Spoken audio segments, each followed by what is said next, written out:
You want me to start? Well, I guess we're live. Sure. So, yeah, why don't you Yeah. go ahead and introduce yourself? We got Dr. Jan Halper-Hayes today on Patriot Broadcasting Network. And we're getting ready to do a live debate between Mark Hook and a lady named Aubree from X. And the subject is early voting. Can it be secured? Which one's better? Same day, early. Let's talk with the subjects on all the nuances of it, and hopefully iron out some differences. Jan, go ahead and take it away. Well, I thought if we could start with at the end of this debate, what is it you hope people, one or two points that they either learn or the action you'd like them to take? How about if we start with you, Aubree? Okay, sure. So at the end of this debate, I would like for everybody watching to understand that although we all agree that voting on election day is ideal, election day should be a holiday, and ideally, we'll be able to run everything through election day. We still have to deal with early voting because it is the law in many states, and without an act of the legislature, we're not going to be able to just not do it. We're not going to be able to just not participate. Any party that attempts to just not participate in early voting, despite it being on the books, risks being sued into the seventh layer of hell by their own candidates on their own ballot. So we've got to try to find some way, because Mark hasn't shared any bills related to how to actually close down early voting. We've got a number of them in Texas. It's very hard to get them through the legislature. It's still on the books. So that means we're going to have to try to find a way to secure it. And I have a proposal for that. I think it can be secured, even though it's not ideal. But I do believe that we can eliminate many of the issues that we found in early voting if we can eliminate the machines used in early voting and close down some of the loopholes that have been basically tolerated or have become accustomed to in the process of early voting. They're kind of running that as a separate election from election day. So we've got to kind of connect that dots, and we need to run early voting the same way we run election day. And I think we can do that. Okay, Mark? Yes. So I don't think it's really no debate that um, early voting is less dangerous than election day voting. But a lot of people don't understand why it's dangerous. There's actually two main reasons. One, there are just insecurities in the way that elections can be manipulated during early voting, many more opportunities to manipulate elections, chain of custody issues, electronic stuff, etc. And there's no debate there either. But what most people miss and have missed for years is the feedback loop that these very sophisticated bad actors have created, that they use the information obtained in early voting and mail-in voting in order to feed their election result models to make it more efficient for them to be able to manipulate the elections. And any allowance of early voting, regardless of whether electronic poll books are used or not, feed that model. And so my stance is very simple. We should not be pushing early voting at all. We should only be pushing election day voting. It's not a matter of getting rid of early voting. Ideally, that would be great, but that's not what I'm stating. It's very clear. We should be encouraging citizens to vote only on election day in person, and that will put us in the best possible position in order to have the best success because it minimizes the amount of abuse the other side will perpetrate upon our system using that data they gather in early voting. That's all it is. And so what brought all this to head was Scott Pressler, who's behind me here. We'll see if I can move Yep. myself off to the side. So this is kind of what spurred things, is this comment right there where he said registered another voter out in the field every single election day, putting it in work. Now, Scott runs Early Vote Action, and Early Vote Action is obviously about early voting. and pushing people to vote early and registering typically low propensity voters. And that's all a recipe for manipulating elections on a large scale. And I've been watching him for quite a while. He used to be a friend of mine. I actually was pretty close with him years ago, back in just after the 2020 election. And then, so he made that comment, and Aubree had made this comment right after, which is, thank you, Scott. We at tbtr.us have the plan to clean up the abuses in early voting so we can keep the access open while locking down security. And there's two problems I've got with that. One, encouraging to keep access to early voting open and pushing that as something that's a viable means of voting further confuses the public and pushes them towards something that puts them in a worse security position for our elections. And we don't need to confuse people anymore. There's a very clear push towards election day voting, and then we've got the other group that is pushing towards early. We don't want to channelize people the wrong way. And all I responded was this right here. Sadly, even sharp minds can get caught off guard by the subtleties of election manipulation tactics, especially when it comes to early voting and even mail-in tracking systems. And I went through in detail about how elections are manipulated by this feedback loop that's been created.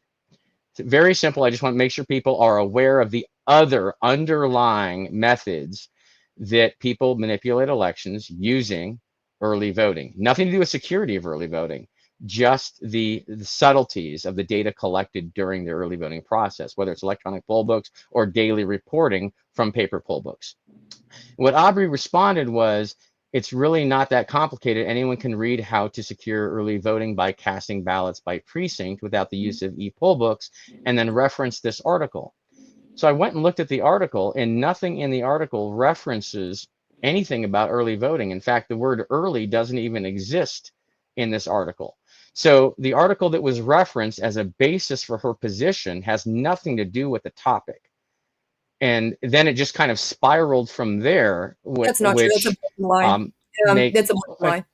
Okay. Well, I'm not saying it's a lie. It's right there. So okay, it's best It's not to interrupt. I'm happy to represent it whenever it's time, because Mark, you were supposed to tell people what you wanted them to take away at the end of this, and you're instead lying once again about the intent and the content of my report. no, I'm not lying about it at all. I mean, it's right here. Anyone can read it. You're lying. So if you're going to lie, I'm going to come in and explain this report. I'm not. Aubree, I'm trying. Okay, stop. No, you're lying, Mark. What you're trying to do is you're trying to get away with lying. Hey, Aubree, don't overtalk the moderator, please. Please let Jan talk. And Aubree, we won't get anywhere if we call someone a liar or anything like that. Let's back up a minute, because maybe some people that are listening don't even understand what e-polling books are and what are some of the ways in which it's either made less safe, or why early voting, who are the ones that get this information that you're most concerned about. So why don't we take an approach of just educating the people that are listening, and it will help me, even though since 2013, I worked on voter registration for overseas voters. I have been in the UK for 24 years, so I voted in California, so I still voted, not that it would matter that much, but I still, either faxed it in or what. But this last election, I finally was registered in Virginia, so I went from blue to purple. And the only thing I understood, because I filled out all that stuff, and then you had to put it in an envelope, and then you had to sign across the envelope. So when I was reading your things, I was wondering, how could they know it was my vote if it's on a separate piece of paper, and basically my ballot is already in an envelope going someplace? So would you like for me or Mark to answer? Because I'm happy to as well. Well, I think if you both are very brief about it, and if we take the position that we're educating the people that are listening, and educating me, who the last time I ever signed any poll book was in the garage of my apartment building, but That was more than 24 years ago. So it would help to define the specifics and define the issues. So why don't you go ahead, Aubree? But Sure. no calling a liar, none of that stuff, or we're not going to get any place. Okay, I won't call him a liar if he doesn't lie about my work. Deal? Even if you think he's lying, button it up. No name calling. It's not going to get us any place. How Okay? should I? How would you guys prefer me to phrase it when he's misrepresenting my work intentionally, or not, or maybe not intentionally? How would you like me to use that? Okay, we don't have to accuse him, but you could say, all right, that's Mark's position. My position is X, Y, and Z. And I'd be happy to say that, except that he doesn't get to take a position about the content of my work without letting me explain it. He doesn't get to misrepresent. You'll have an opportunity. Okay. How about if you say, that's not exactly the way I have communicated it. Let me explain it here. Okay? Yes, ma'am. I will absolutely do that. Yes, ma'am. The e-poll books are one of the crux issues with early voting and with the elections in general. The problem with early voting is that in Texas, you've got 2 weeks where they're using those e-poll books. The issue with the e-poll books is that they are centrally monitored and controlled. So to Mark's point, they are able to manipulate. They're able to see everything that's coming in live, real time. The e-poll books were brought in tied into this concept of countywide voting. They wanted to put everybody everywhere so that we were now unable to audit even a single precinct's election returns. We can't even audit one precinct in counties that are using countywide vote centers because they say it's too much trouble. Just pick a voting center and you can audit the returns from there. But in most states, we're required to report all the way down to the precinct level. So we need to have all of that data in one area. Everybody that voted in this precinct or at this location, we need to know that. However, we don't need to necessarily broadcast it live all throughout early voting. If we've got it, like you said, on a paper poll book, the only people that have access to that are the judges at that location. Some states might say you have to update your voter turnout every single night. That's fine. You could do that. But when you have a hard copy of a paper poll book to work with, you can very easily detect anomalies that come up versus when you're dealing with an electronic poll book in which the county is updating registrations with or without your knowledge. You have no idea what they're doing. They'll add anything, they'll take it away. We've been watching that happen. So when somebody has an eye into it, like a seeing stone into the primary, into the early voting, then yeah, it's a big problem. Who has access to this early voting? Besides the vendors of the e-poll books and potentially also vendors of the voting systems, as their products are designed to talk to each other. They speak the same language. I have a theory. It's in one of my reports. I'm trying to get it up to the president in an executive in a sort of some sort of executive action on it. I've got a theory of the existence of an unlawful relational database that's in the election management system, linking the e-poll book database and the voting system database, which they claim which are supposed to be 2 separate databases. Though we've uncovered massive ballot secrecy issues in Texas related to the e-poll books and voting systems that show it's a much bigger issue than what we initially thought. So why the e-poll is it farmed out? Why is it farmed out? Why are there outside companies doing it and it's not controlled either by the Secretary of State or the precinct captains or the election officials? Federal law puts the chief election officer in every state as the one responsible for maintaining the voter rolls. And our SOSs in most of our states, unfortunately, are operating with a bit too much authority. They've got rulemaking and enforcement authority. That's a violation of the non-delegation doctrine, which is a breach of the separation of powers, which has thrown our checks and balances into complete chaos. That's why we can't get anything done, even in a court of law. We're trying to go and stand on laws, but some of these laws drafted by the legislature have given the Secretary of State far too much rulemaking authority. And so they're enacting things without any oversight from the legislature. In fact, the only influence that most of these Secretary of States and chief election officials have seems to come from NGOs that are fully sponsored by voting system vendors. So they're able to basically do whatever these voting system vendors want. There's no oversight almost at all. Which is why I say to Mark that if you really want to handle early voting without being sued, you need a bill. It's like that schoolhouse Okay. rocket. You need a bill All and you right. need to get rid of it. Otherwise, we need to find a way to secure it. Great. Thank you. Mark, Sure. why? So oh, go ahead, Jen. No, I was just going to say, go Mhm. ahead.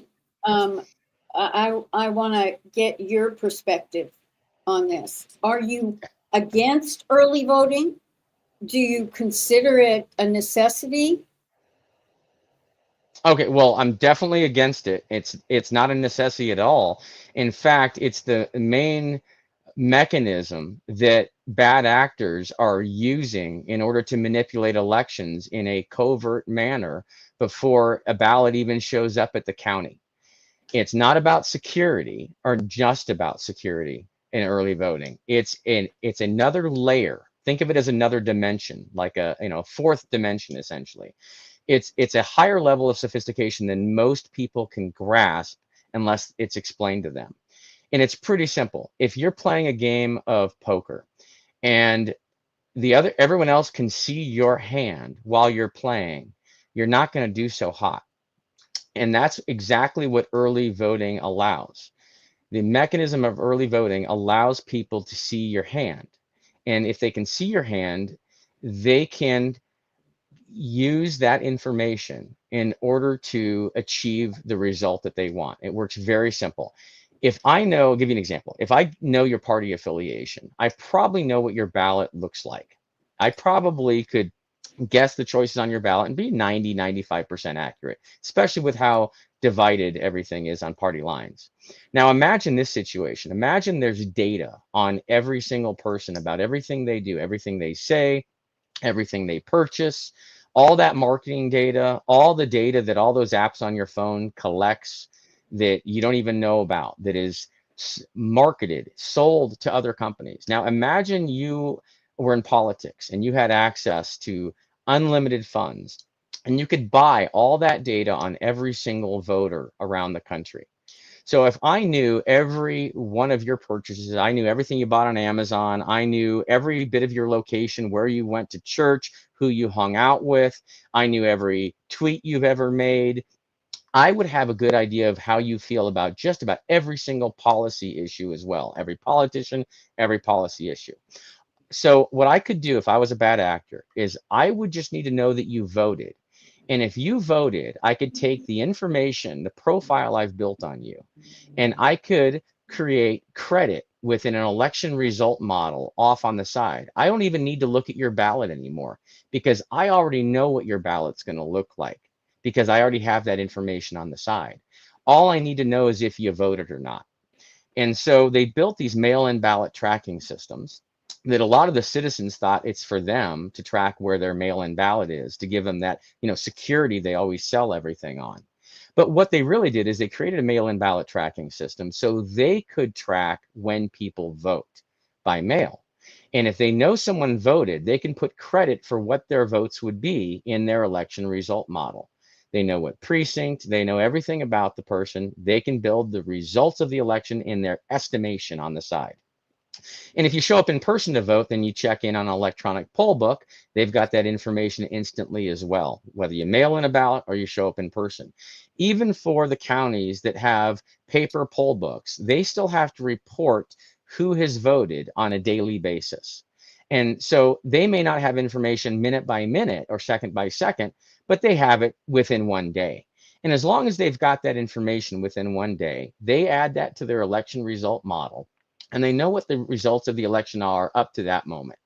And if they know what the results of the election are, and they know what they want the results to be, it's a simple subtraction to know exactly what they have to stuff in via the mail-in ballots and drop boxes. So it facilitates the fraud. It's just one part of the mechanism of it.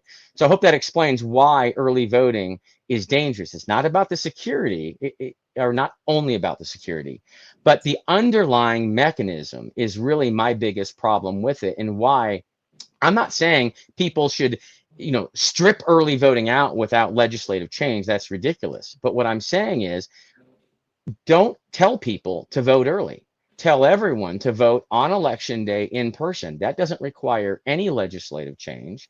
That doesn't require anyone, being sued. I don't know where this comment came up that what I'm suggesting would cause people to be sued. Exercising our First Amendment right to let people know to vote on election day in person is not something that would cause a party to be sued. And so it's a misleading statement, anyone that were to make that statement. And regarding your question of who has access to this, all these companies that run these systems, we can't trust them inherently. We have to just blindly trust them. And we know that blindly trusting the companies that manage our elections could be a very big mistake, especially when those companies do not have our interest at heart. They're not beholden to the people. They're beholden to whoever pays them.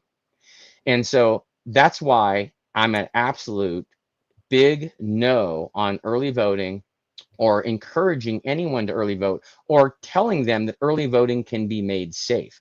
I'm not saying we don't make it safe. And what, Aubree's, she's got many things correct. She really does. That last component about how the data is collected in early voting to further and enable their manipulation, I think is the only thing that's being missed there. And what I would like to see for everyone in this movement do is not push anyone towards early voting or give them the false sense of security that early voting is safe or secure, but encourage everyone to vote in person on election day or as close to election day as possible, because that takes those tools of manipulation away from the bad actors. So Right. other than that's really, the biggest issue I had there. And that's why I brought that information up. And when I looked at the document, which I did, I mean, she's posted a link. So I looked at the link and I looked through that document, but I didn't see anything in it. I read the whole thing. It's not bad stuff. It's not wrong, but nothing in there has anything about early voting. And that was the direct response, he was that it had to misrepresented do with several early things that voting. I said. Would I be able to So I- clarify? Because he's Well, he's so that was telling my, everybody that's watching now Aubree, I'm that I'm pushing trying to people finish that my are We're statement. not talking over people, or this won't work, because when that happens, no one really hears you and they don't hear Mark, and I definitely don't understand what's being said. Okay, let me know when I can clarify the misstatements that he's just- made about my position. Before we get to that, I think it's know, pretty important because he's telling people I'm pushing people to early voting, and I'm okay, not. just He's say trying that. to generate hate against me, and I would like to be able to clarify the lies that he just told. You will have an opportunity.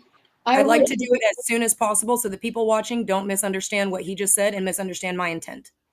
Well, if you would allow me to ask some questions that would perhaps even clarify what he's talking about, rather than jumping on him, because this won't work if you keep Could I doing clarify some of the points that he's made about what he said that. You about will my have an opportunity, but right now, All right, I'm gonna I try to trust that you'll let me do that. I'm gonna trust that you'll actually let me do that, and that you're not all on Mark's side already because none of you have read my I'm report. not on anyone's side. I got this call yesterday. I don't Okay. know either of you guys. I was asked if I would be willing to mediate this, given the fact that I spent so much time working on overseas voting and military voting, and being annoyed that, in fact, every troop has their own voter officer, but the Department of Defense, they don't even know that they can vote when they're overseas. So just let's back up a minute here, because the question came up, which is, usually the Democrats have always encouraged early voting. In this last election, Trump changed his position from voting on the day of to encouraging people to vote early. So that right there is a question that is going on with people. And we need to be able to understand Mark's position is different from the president's. So you will then have a complete opportunity to explain your positions. But I'd like to finish with what Mark said before we move on. So, Mark, if I explain that, your position is in conflict with at least the last election, what Trump encouraged everyone to do? Initially, he did because he didn't quite understand this sophisticated undercurrent of early voting. And like I said, most people don't understand it until they've connected the dots. So I don't hold it against him at all. Laura Trump didn't understand it either. Some people are unwilling to even have the discussion about it.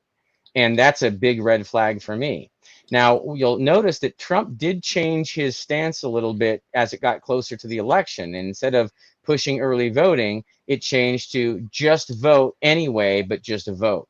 So what happened is someone did finally get to him and he did understand the problem, but he didn't want to look like a big hypocrite. So he played it very safe and didn't want to alienate anyone.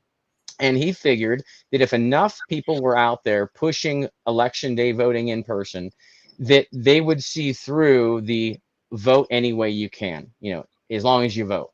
And so I do believe he got it. And I'm in communication with other people I can't talk about, but it's well known now about the problems with early voting. But it's baby steps. So we can't just do it all at once. So first it's going to be a no mail in, and he's already called that out.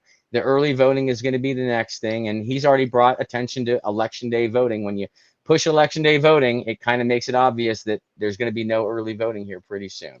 So, yeah, some people had it wrong in the beginning. I don't hold that against them at all. Right. We're all learning.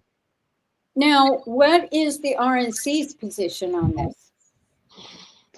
I don't know what they are right now. I know that they were pushing early voting because they had people in their ear that were purposely misleading them. And it is true. Of course, the Democrats have been pushing early voting. They've been pushing every type of voting, in fact, that makes it easier for them to covertly manipulate the results of our elections.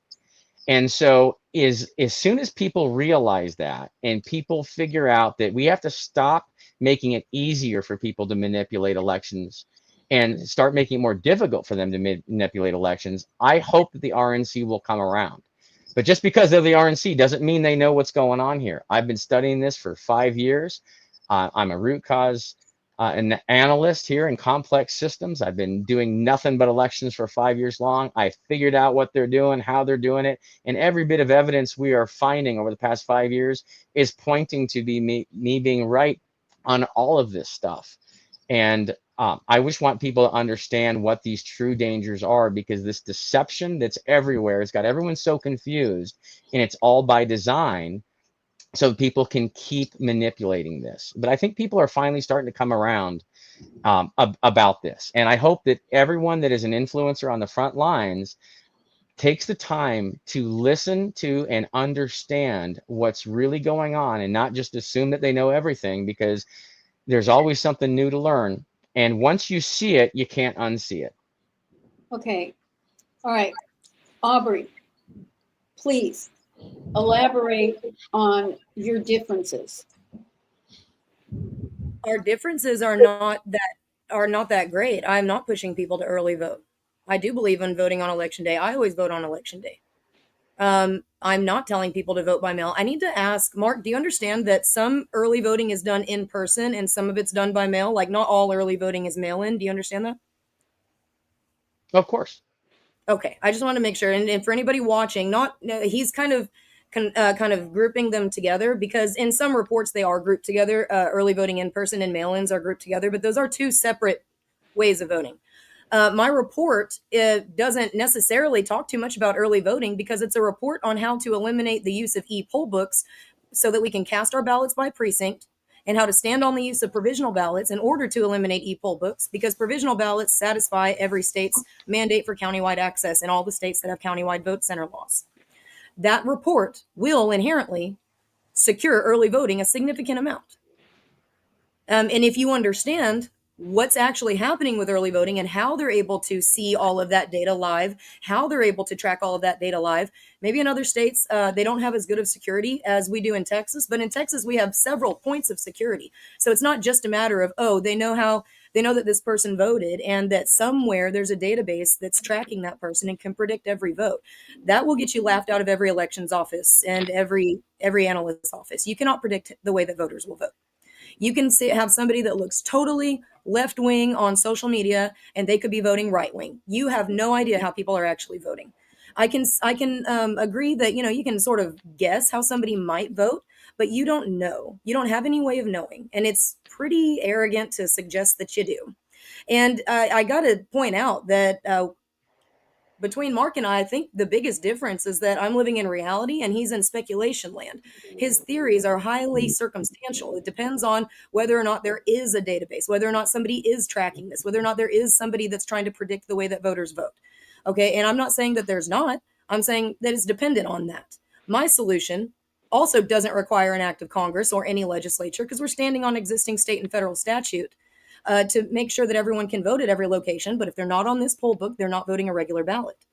That's how you do it. You want to make sure that any just floating registrations around that anyone can just grab out of the air and cast a ballot in the name of that warm body. You need to lock it down with a hard copy paper poll book, and that cannot change. What we're seeing with the electronic poll books is that they're able to change and they're constantly changing, even throughout the election. They're supposed to be locked down for that 90-day federal period. And the excuse is, well, we added a bunch of new registrations because the registrations we got them on time. We just didn't have enough time prior to the election to enter them all in, which is not an acceptable excuse because they typically have a 30-day window. Usually it's a deadline of 30 days prior to the election Right. to get your registration changes or anything in. So that excuse is pretty weak. We don't think it's satisfactory. There are a lot of questions that go unanswered with the e-poll books, and we do believe that the e-poll books are a massive way, along with what the e-poll books are printing onto the ballots. That is how they are actually tracking us. And if we can eliminate that, we'll eliminate a significant source of the concern, and we'll be able to focus on what else may be occurring. Well, And I'm not pushing anyone towards early voting. I'm not pushing anyone towards that. I will say vote however you can. If you're not going to be in town on election day, you can vote early. Want your vote. That's what the RNC was saying. So Mark's not quite being honest about that, or maybe he doesn't know. But I do, because we had those arguments with the RNC about how dangerous early voting was because we were still using these e-poll books. The RNC was unwilling to discourage any voters. They were unwilling to tell the voter that if you vote this way, it won't count. They said, vote any way. We want your vote. That's why the RNC and Scott Presley, who was paid by the RNC, were towing that line. And I understand it, because you can't just say, don't vote early. I'm glad that Mark finally recognized that telling people that suggesting that people don't use early voting or that they eliminate it, that is what would get you sued. Not talking about eliminating early voting, actually eliminating it is what could potentially get you sued, not even by Mark Elias or George Soros, by your own party candidates on your own ballot, because at that point you will be limiting voter access for what's legally mandated. Okay? So if we're, right, unless still to get rid of early voting, we're going to need to try to discuss a way to secure it because it's in place whether we like it or not. Just like you cannot predict voters' ballot choices, you also cannot predict how they're going to vote or when they're going to decide to vote. You can tell them, we'd like you to vote on election day, but tell me how that worked out in Arizona last time you pushed that.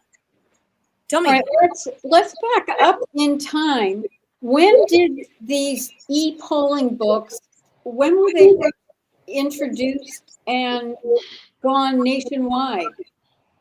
So it was after the passage of HAVA, which is very important note because HAVA is what mandated the use of provisional ballots. So once HAVA passed, we already couldn't turn anybody away from any location. What year? That was in 2003. Okay. 2002, 2003. All right. It was in effect by the end of 2003. The e-poll books and the countywide vote centers came after that. And it's been a slow progression across the nation of them convincing counties to adopt them by saying, hey, federal law says, you can't turn anybody away. And what a pain in the butt it is to do provisional ballots. Wouldn't it be better if you could get everybody a regular ballot at any location? That's the fatal mistake right there. We say, no, you can vote at any location because that's federal law. And Article 1, Section 4 of the National Constitution does establish that Congress can issue certain regulations that the states have to decide how they will meet.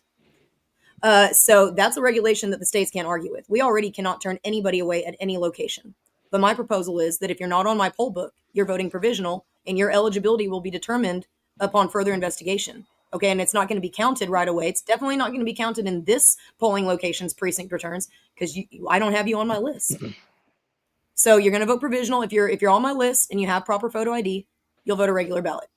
Now, the provisional mandate law says if they're not on the voter list or if their eligibility is called into question, and that's typically done because they don't have an ID. You don't know who they are. So those are the two criterias. You don't have ID and you're not on my poll book, you vote provisional. And or you're not on my okay? Right. Because it's either one. It's either one. Why you should vote provisional until we can confirm that you are who you say you are and that who you say you are is an eligible voter. That's So how you say. before all this technology came into play, how was it done? You showed up at your precinct location, you signed the regular book that was there, and then you took a ballot, you voted, and you turned your ballot in. Right? Yes, prior to HAVA, if you weren't on the poll book, you would just be turned away and say you can't vote. And I know a lot of people want to get back to that. The problem is that y'all gotta remember that the county government, the county staff, they're sometimes the reason that the registrations don't get entered in. So the provisional ballot mandate from Congress was actually really, really nice because it's a fail safe. It allows anyone to cast a ballot. So say, you turned in your registration, but my lazy county workers, which we're all familiar with, didn't enter it in until 3 days into the election. And I showed up to try and vote, but I did everything I was supposed to do. So that's kind of one of the reasons the provisional ballots were issued. Another benefit of them is that they allow us to stop a potentially unlawful ballot from being counted. Because once an unlawful ballot is cast, the damage is done. You can't take it back out. So the focus must be on prevention and just ignoring early voting and acting like it's not a problem and that you can just convince everybody to vote on election day, despite what happened in Arizona the last time that they tried that. Mm-hmm. It's kind of ingenuine, dishonest. I sure don't want to say it's a lie.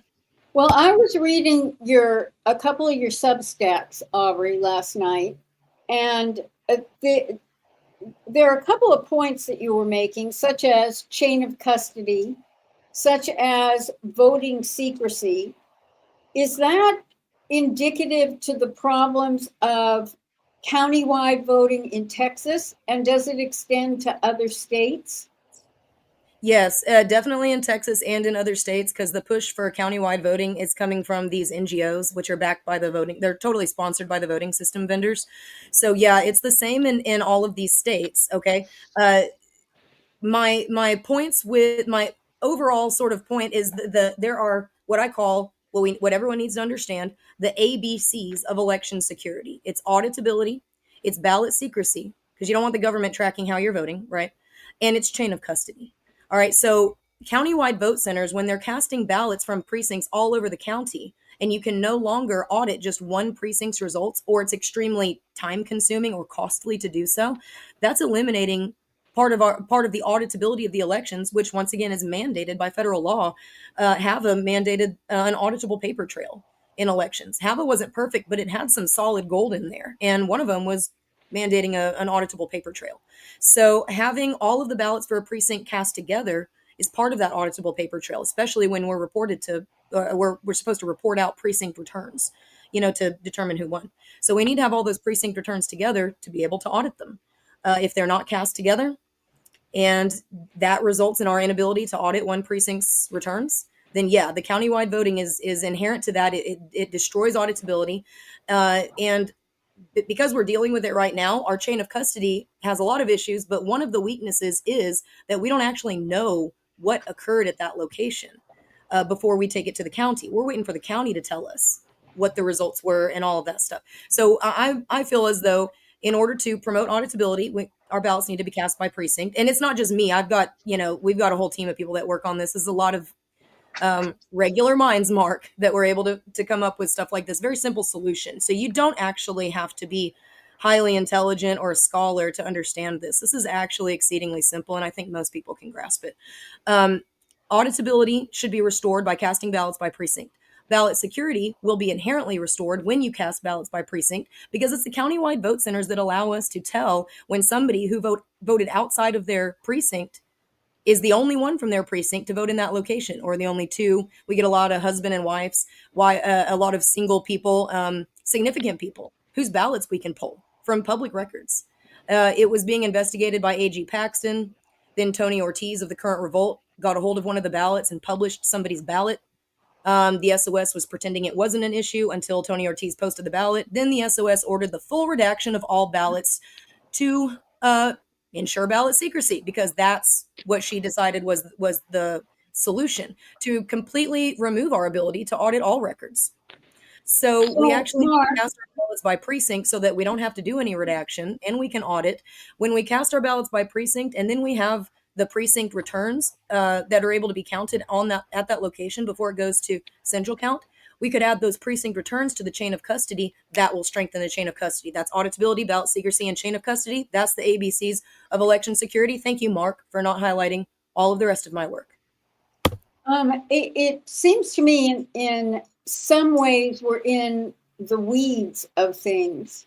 And if we would back up a bit, one of the problems is that every state can decide their own way to conduct elections. Is there a way for federal mandates to eliminate some of these problems on the state level, Mark? Yeah, there's a number of things that can be done.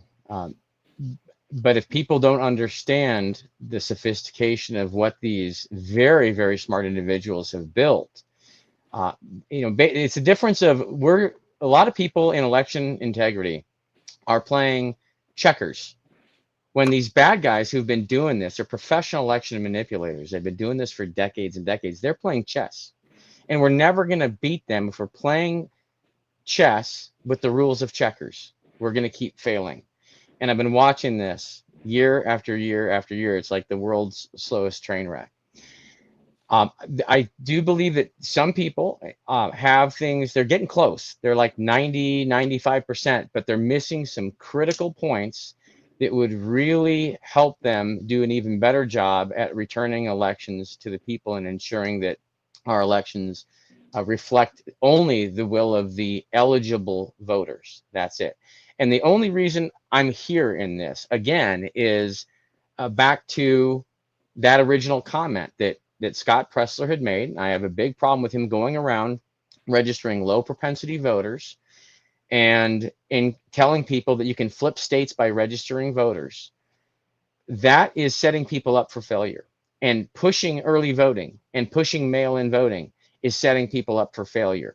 And he's left a path of destruction in his wake as he leaves these states. And the people in these new states that he enters in don't understand the destruction that was left in the previous states, because all that information is suppressed and it takes a little while to dig into it. Now, people should, and I encourage them to look at this website, realscottpresler.com. It's real Scott, SCOTT-PRESLER, only one S, realscottpresler.com, where a lot of us have finally connected with each other and put the pieces together after he has left a state and realized that a lot of what he was saying were lies. He was full of the S word. And a lot of people, the grassroots that have been fighting their butts off, have realized that. And so it's important that people look at what's really going on. Also, you can look at his history, who his father is, how long he's been in politics. Scott, I'm talking even when he was a young kid. There's a group of people that have been working very hard to control our elections for a very long time. And they've been doing it covertly, very successfully, also by manipulating public opinion so we didn't see what was going on. So there's an undercurrent that a lot of people don't see, but we need to start noticing. So I would recommend checking that website out. Very, if I very can important. interject, it actually just, I mean, it flows along with what you were saying. Look, I met Scott Presler. When I met him, I was talking to him about Tina Peters' trial because she was going to trial about that time. And I literally saw his eyes glass over. I saw he had no interest in the topic of the machines or the Dominion or any of the evidence that, you dug into. He just had no interest in it. I saw it. And that's when I knew there was just something wrong with the guy. I just had that gut feeling, guys. And I mean, yeah, this is confusing. This is convoluted, and it's done that way on purpose to confuse us and keep us separated. But I Yeah. think you guys are so far on the same, man, you're on the same page, almost the same paragraph. It's like doing a couple different lines off. Love Yeah, y'all. it's very close. Like I said, the only reason I had a problem with this is when I saw, and anytime I see Scott going anywhere, I'm concerned for the state. And then when I saw someone that, you know, has influence in a state, especially one like Texas, I got very worried when I saw someone supporting keeping access to early voting open and suggesting that we can lock it down securely, because citizens are so confused about this already. What we've got to do is we've got to educate people and help them understand why it's so critical not to continue to early vote. We can encourage everyone to vote in person on election day, and that is the securest way to vote and the hardest way the bad guys have to manipulate the system. And so that's my concern. And when I saw that response, that's what got me. And I read it. You know, it's right here. You know, she said it. You know, very clearly. Let's see here. It's got to find the comment here. Not that complicated. Anyone can read how to secure early voting by casting ballots by precinct. So what I did is I clicked on that link, because when someone says this link will explain it, I clicked on it to understand it. And I read through the entire thing, and I didn't see anywhere in there that had anything about early voting. I even searched for the word early. I couldn't find the word early anywhere in it. And so that's what's confusing to me, is if this is about explaining early voting, does it not contain the word early anywhere in the document? And so that led me to believe that maybe the link that was being put on there was misleading people into thinking it addressed the issue when it actually didn't. I do think Aubree's got a lot of stuff very close. I think she's written a lot of reports, articles that are totally in line with everything that I have learned and all the conclusions that I have come to. It's just that last part that I want her to understand that concept. And yes, election modeling is absolutely a massive industry, and it is possible, and it's what people do. I've seen the data. And you can buy these databases everywhere. So even people in political parties know they can buy this data. It's out there. It's not up for debate. It's there. So if we take that into account and realize that risk, all we need to be doing is saying, all right, everyone, vote on election day in person in huge numbers, and then help the counties make sure that they can handle that load of people voting in person on election day. And this is the nationwide movement where the citizens of this country are going to vote right this time. We're not going to vote the way that the people who've been manipulating elections have been telling us to vote over all these years. We're going to vote the right way, the real way, the secure way, and that is on election day in person. Simple as that. That's my only point, and I just want to make sure everyone pushes that message forward, because it is absolutely critical for us coming up. Well, while you both were talking, in my mind, I was trying to look at, imagine some kind of organizational chart. And all I could see is tons of grassroots groups like yourselves that in different states have been working on either getting the vote out or changing the way things. But this problem that exists, how do we trace it back to whether it was laws or regulations? When you're talking, Aubree, about county-wide, it seems that the legislators need to make a change to that, because county-wide is making a huge problem. So in some ways, we are sitting here discussing about the weeds and who created this structure and what was their motivation and why, and how do we change that structure nationwide?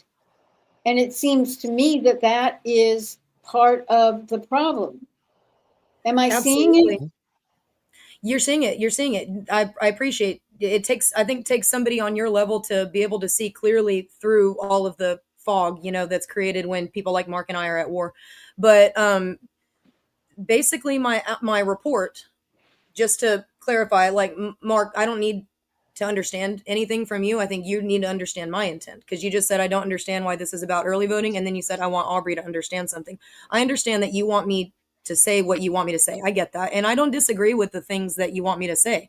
But my point with this report is that the countywide vote centers are what's affecting early voting. In almost every state, early voting is countywide, and the countywide vote centers are bringing in the e-poll books. That's exacerbating the issue. If we could eliminate the e-poll books and satisfy countywide access with 100% paper elections, then I believe that would eliminate a significant amount of the ability for anybody to monitor what's going on during early voting or on election day. Because it's not just early voting, and early voting is not the main mechanism they're using. It's the voting. The voting systems are the main mechanism they're using, because they're doing it on election day too. So when you're also talking voting systems, are we talking these Dominion machines as well?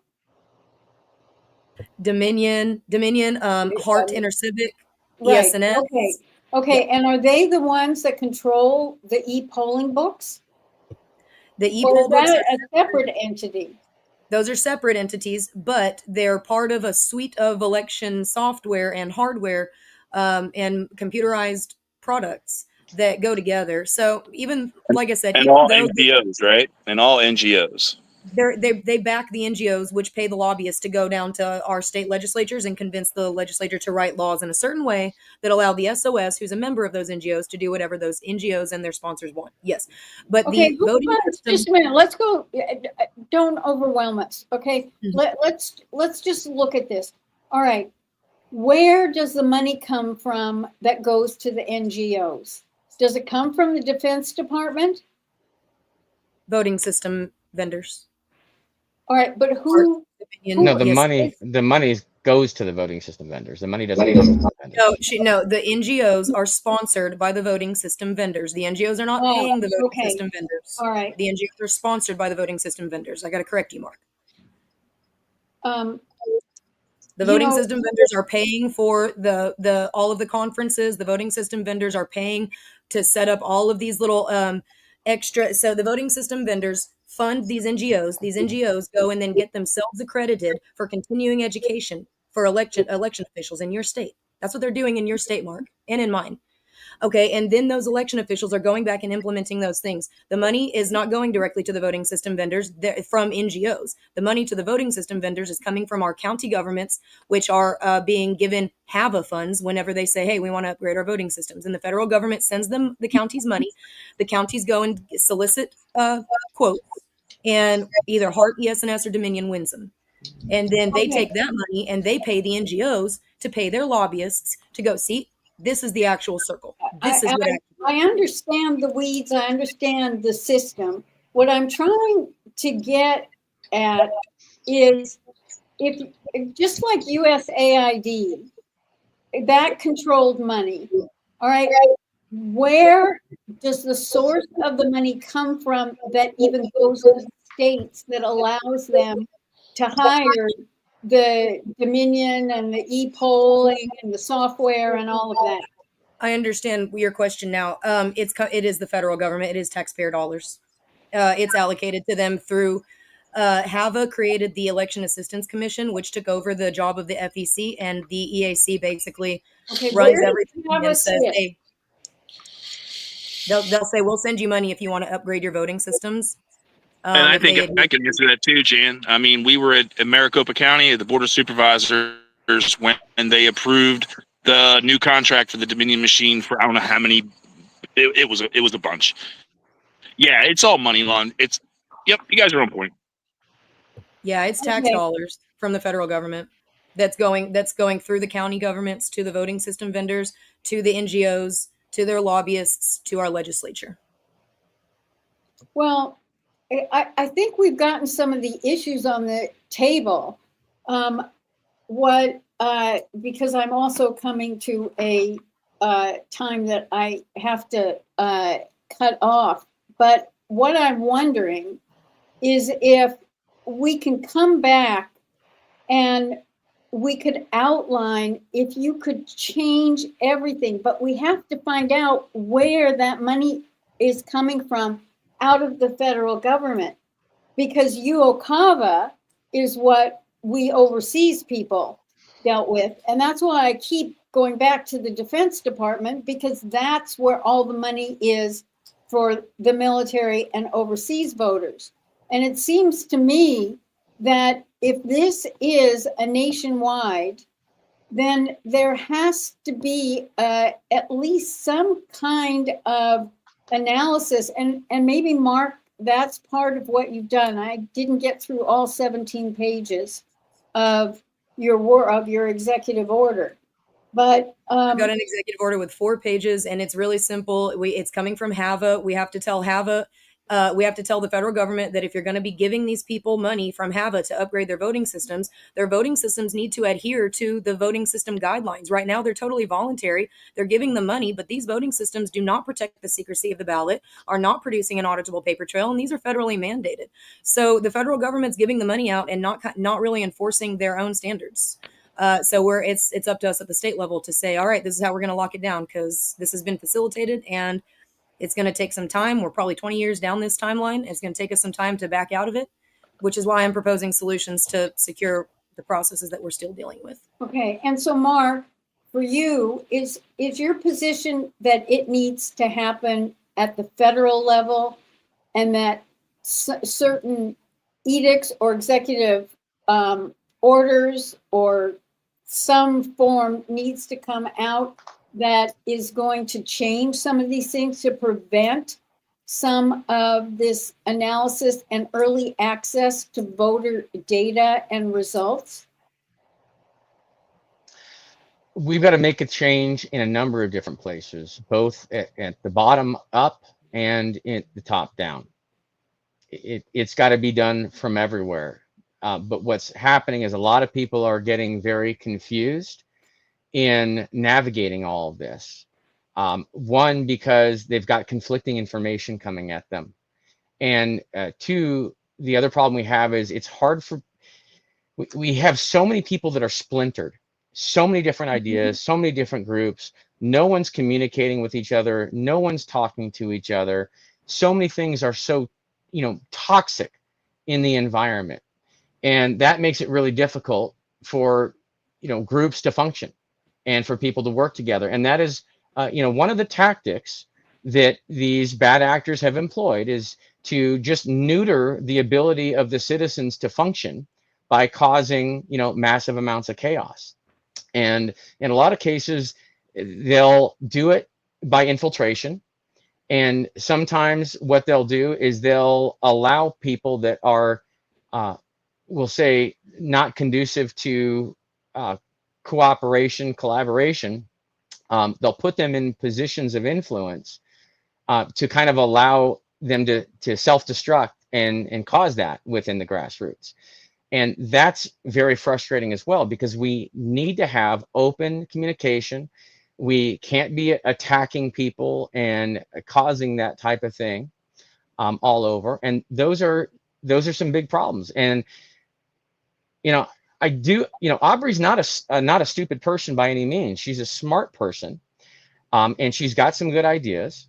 I wish she'd be open to learning from a few others instead of thinking that she knows everything. Sometimes we have to share ideas with each other, but also we have to stop the toxicity that's online, and you can't perpetuate that, constantly.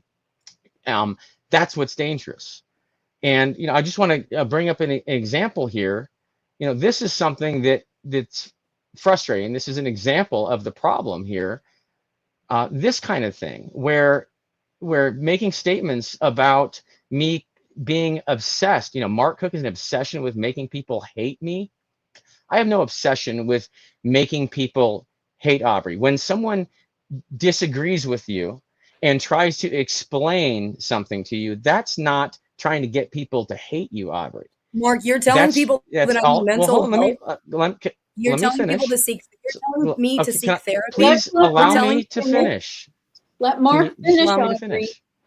Okay. All right, I'm going to start as soon as he's done. And this is a good point here, because look at this. Making people hate me because I won't date him has gone so far that now he's lying and telling his subs, I support mail-in absentee voting, and they are attacking me for it. Aubree, I have never wanted to date you ever. And why? So when you make a comment like this to You could have people, fooled me, bro. what? Hey, it's up to you to embarrass yourself like this, but you could have fooled me. If I was you, I'd stick to the topic. Well, this is the topic, though. We can't be causing The issues topic is like not this whether for or not you people. wanted to date me. The topic is that you were misleading people about my report, and you had people No, harass me Aubree, for hours on end until I agreed to this debate. Aubree, please And you're still let misleading me, You're still misleading people Aubree, about me. Aubree, Aubree, let me I'm gonna, finish, please. Aubree, let me say something to you, woman to woman. All right? Because we have to conduct ourselves in a way that does not bring in any bit of bitchiness. And I frankly, know the guys can get away with murder, but I can't say anything about it. I get it. No, I feel you on that, Jan. No. You have a way of presenting your idea and then going in with a dig. And when someone is listening to that Jan, that is structure, after 3 months of Mark continuously harassing me and misleading people about my work, which you have seen him do several times on this phone call. So don't lecture me when I'm pissed about being harassed into this debate because he's been misleading people about my work and lying to people, trying to get people to hate me. He successfully got these people to bash me for hours on end because he misrepresented my work. He didn't have the respect for me to be able to say, hey, and Mark, if all you wanted to do was say your piece, it takes one comment. And you don't need to talk about your opinion of my mental health. You don't need to tell people anything about what you think is going on between me and the people, my colleagues down here in Dallas. You're doing that because you're petty. That's why I say you are doing this to harm me. You are I trying don't know to what you're talking neuter about. me because I do have influence in Texas and you don't. And that Can bothers you. That Can I bothers say you. But this is something? not even true, you Aubree. know what? That's not true This- information. It seems to Yes, me it is. that we were able to discuss these issues and then it has gone down to a much lower level. But what Because I I'm was not lying trying about to Mark. say, He is lying about me. Aubree, If I, okay, then Aubree, all Can right. I If say we Aubree, got to think about I'm about to I drop don't out. even care anymore. the, He the repeatedly lies people about want to me. You learn, will not guys. let me Can I correct it. intervene? You will Just not for a let me Aubree, correct second? it in time. Can you zip That's it fine. for a If y'all want moment, to click please? up and y'all want to be this way, that's fine. I have my solutions and I'm going to keep pushing them. Whether or not y'all agree, whether or not y'all appreciate my attitude after 3 weeks of being harassed by Mark and his friends of another post. And that was after months of being harassed by I him. appreciate you Another both post. being here. You can You go know, I online and think see how many comments people Mark like has left me, about my work on each of my posts that he disagrees with. I do not go onto his posts. I unfollowed him. I do not bother him. He bothers the hell out of me and he gets all of y'all to do it too. You can go and see how many of his followers have been harassing me and repeating the idea that I'm pushing early voting and mail-ins because that's what Mark's saying I'm doing. But that's well, not true. that That's not sucks. true. I That wasn't sucks. asked We to got to That is mediate. true, Illinois Jack. You can go and look. Do you want me to pull up my Twitter to show Okay. you the thread? I'd Or like do to you want see to it pull it up all. I yourself? know. Can I we want to cut her learn mic for because a minute? I just want to learn. I know these guys watch, and we all want to. We're in a very difficult state, and I think we're all patriots here, right? And we're here. I was harassed on this debate because of my report. So I would like to be able to defend it against his lies. His lies are why I was being harassed. His lies are why I was asked to come on and do this debate. That's why I'm here, about my work and my report, and I'd like to defend it. I don't know what Defending lies it, you're talking about. but how you defend The it. lies that I'm pushing early voting. Of course, you always forget about the lies that you push, Mark. You're telling people I'm pushing early voting, and I'm not. You're telling people that I'm telling people that I'm saying go ahead and vote early. I'm not. I'm I'm saying we have curious people if will he, vote early, and we need to find a way to secure it. if That's Trump what I'm saying, Mark. eliminates so much, if Okay. Trump comes in and cleans out these bad actors, is any of it relevant? I mean, think of me as this kind of a simpleton on this, but post Yeah. post Trump era, Trump comes in, let's say he takes care of this Dominion issue, all that. How do we secure things Right. after that? How do we keep it secure? Question I is, how guess? do we run elections without machines, right? How do we get back to running paper elections once he comes in and eliminates these machines? We're going to need a plan, right? Hello, here's my report. This is how you work secure elections given the criteria that we have to still work with. Thank you, Mark, for totally misrepresenting my work for weeks on end, having me harassing me onto a debate, continuing to misrepresent my report, then trying to change the topic once you've lost the debate to the fact that I've said, yeah, you're really into me and it's really annoying. Like, you need to try to focus on the actual bad actors because I'm not one of them, Mark. I Well- don't But know where actually, you're getting any of Aubree, I this, will say Aubree. you posted a This lot is on bizarre. X. You posted All a right. lot on X that I was actually harassing you too. You The posted thing on X is- that I was Well, harassing you, and Everybody the only reason. stop. Hold on, dear. Hold on. Stop. And the You only were. thing I had, You the only were. thing You I had were. to say, You the only thing I had to were. say is You your were. support of You were. Scott You were. Pressler. You were. Your I know, because when people disagree with you, they're harassing you. I understand. But anyway, your support of Scott Pressler was what I disagreed with. It wasn't anything to do with Mark Cook. But, how you many know, comments I did you leave mean, about it? you tried how to many comments? portray that I was harassing you because of Mark Cook, which You actually were. wasn't true. You It was were. your support of Yeah, you Scott Pressler. You might want to try opening these things a little bit more. Love you, girl. Oh, so you harassed me because of my support of Scott Pressler. So, okay. Do you think that No, justifies when your people harassment? disagree with you, it's not harassment. Disagreeing with you is not harassment. Come on. How many comments did you make disagreeing with me on my post? Tell the people how many. I'll show them. I'll show them what Well, obsession show them, harassment because looks you like. come And back we with can do literally this comment together. after comment. I mean, keeping track of all your threads is On my almost a post? job in and of On itself my that day. post? Dr. Jan's got But hey, This Dr. is- Jan has got to go. you're- I appreciate your time, Dr. Dr. Jan. Jan, You've been thank you amazing. very much. I You have been appreciate it. amazing, ma'am. Yes. Fine. So you're accusing me of replying in defense to myself on my own post about my own I work? wish I had control of the mics so I could get her to stop talking. There's no off button. Do you see? There isn't. There No. isn't an off button. So No, no one's I think found we'll one. let the viewers Audrey, decide. I think we'll let the viewers Audrey, decide can whether you or not my sit report is for a whether or not minute? he's accurately representing No, my she report, doesn't and hear. whether or not I don't care. I don't care. I Go ahead care and about mute her, securing. Jack. I Just care mute about her. securing. You guys agree on a Neither. lot. That's- I don't want to mute I don't care. You don't like anybody. Scott Pressler. no I Jack, don't mute care. her so Dr. Jan can finish her Let comments. Dr. and she Jan has to talk, go. and then she can talk after Dr. Yeah. Jan has her say. I'm glad Okay, you admitted Aubree, to harassing me Aubree, because of my support of Scott Pressler. Okay, Aubrey, if you would not interrupt me so I could go back to the point I wanted to make to you, because I have read your Substacks. I have notes and columns from having spent a couple of hours last night so I could understand your position. What I apologize. please don't interrupt me or else I'm just going to get off, because frankly, the way that you have conducted yourself is not I really don't care. represented. I really don't care. You can give me your feedback and I'll listen, or you can continue to No, lecture me, you're not not knowing listening the and whole you cut story. me off. It's up to you. Okay, guys, We'll let I the wanna thank viewers you decide. very We'll let much the viewers decide for if they like my asking work. I me really to don't be care. part of At this this. point, But this is not something that is going to go any place with the way in which she is conducting herself. And we are not able to have a civil conversation because there isn't the respect. I'm taking the time out of my day to explain my work to y'all. My work will go places whether or not y'all understand it or agree with it or appreciate it. And I okay. really appreciate it, and God bless. I can Dr. tell that Jan, you thank appreciate you. my work. No, I can tell that all of you appreciate my work.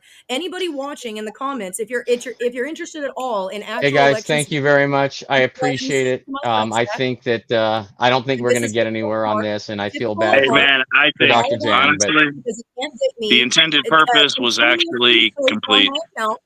Will not stop posting on my account. yeah, and this is the problem. This is why this doesn't work. This is So, why, because but anyway, I'd love to have a Even further if I conversation you about the lie, details of this you'll at some never be point if able you to guys lie. want to. I won't Let you me lie, know, Mark. and thank you I both won't let you very lie. much. I This is why appreciate you're it. cut out of all the You Dallas. know, what This is why- saddens me about this is both of you working together could probably do something really great. You're right, And Jack. You're right. But Mark will not pull his head out of his ass and stop insulting me and stop misleading people about my work to call me You and just ask, said hey, pull what- your head out of your ass and insulting in the same sentence, lady. Come on. because he has been doing this to me for months. I'm allowed to have my opinion of it. I don't care at all. I'm not intimidated by you. You're not a big man. You're a little man who does no work, and none of y'all poll watch.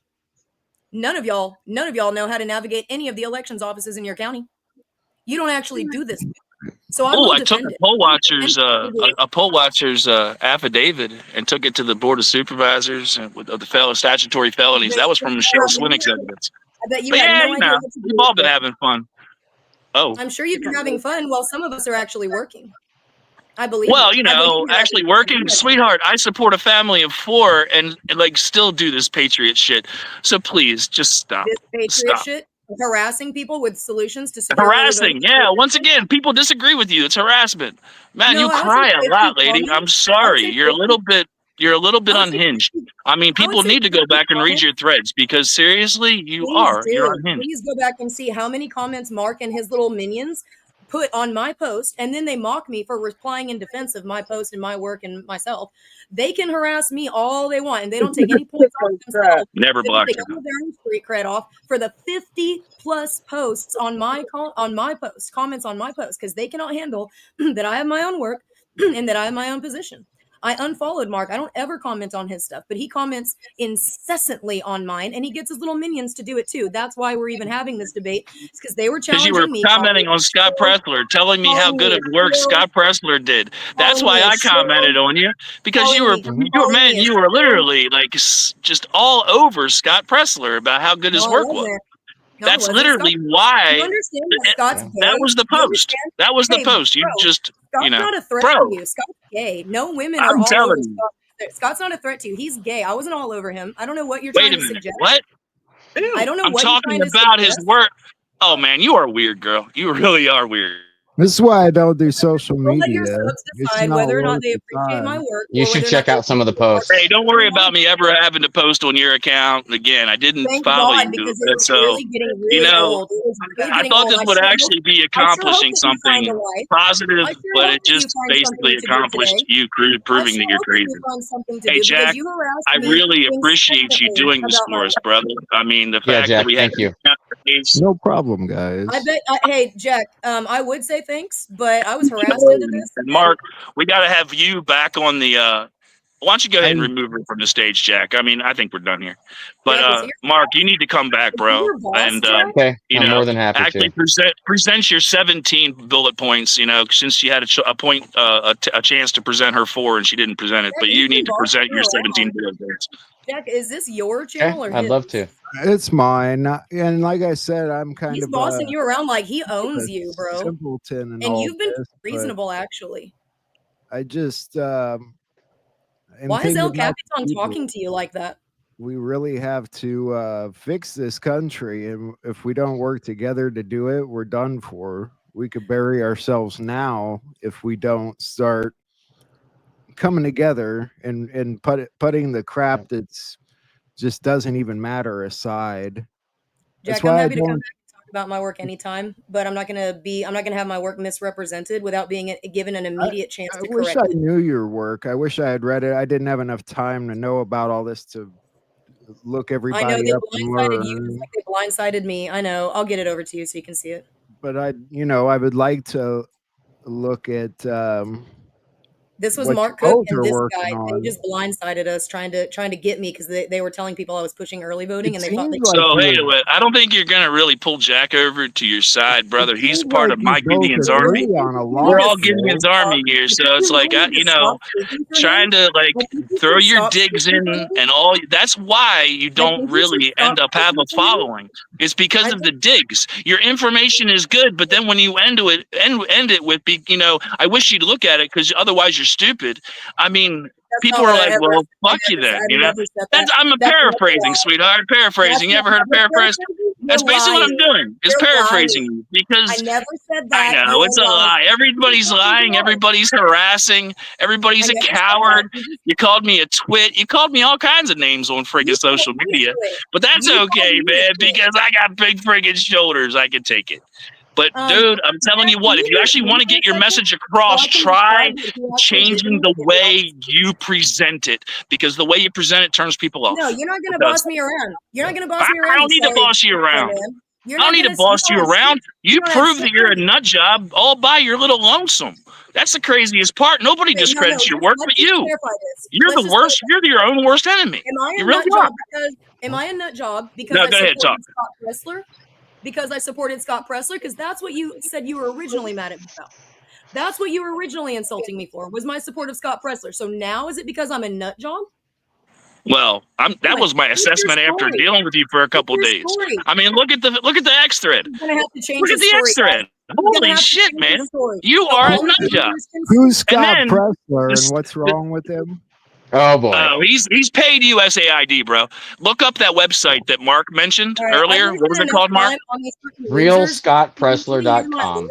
Yeah, realscottpressler.com. I'm happy to get my work over to you, Jack. If you want to see my work, I'm sorry that they didn't give it to you before this. They really should have provided you with what they were asking you to host a debate over, and I'm sorry that for that. I thought that they were a little bit more professional. They're clearly not. I will get you my work, Jack, and if you want to invite me back on to discuss it, I'm happy to do that. Oh, this chick. But if you're on with me, if you have me and Mark Cook on at the same time, I would request that immediately when he's done speaking, I be allowed to speak without changing the subject so that I can clarify the misrepresentations that he has made about my work, if that's fair.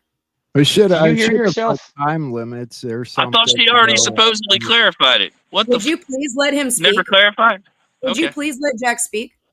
Yeah, what's up, Jack? It's my bad. I should have come up with some time limits and then maybe structured it more, you know.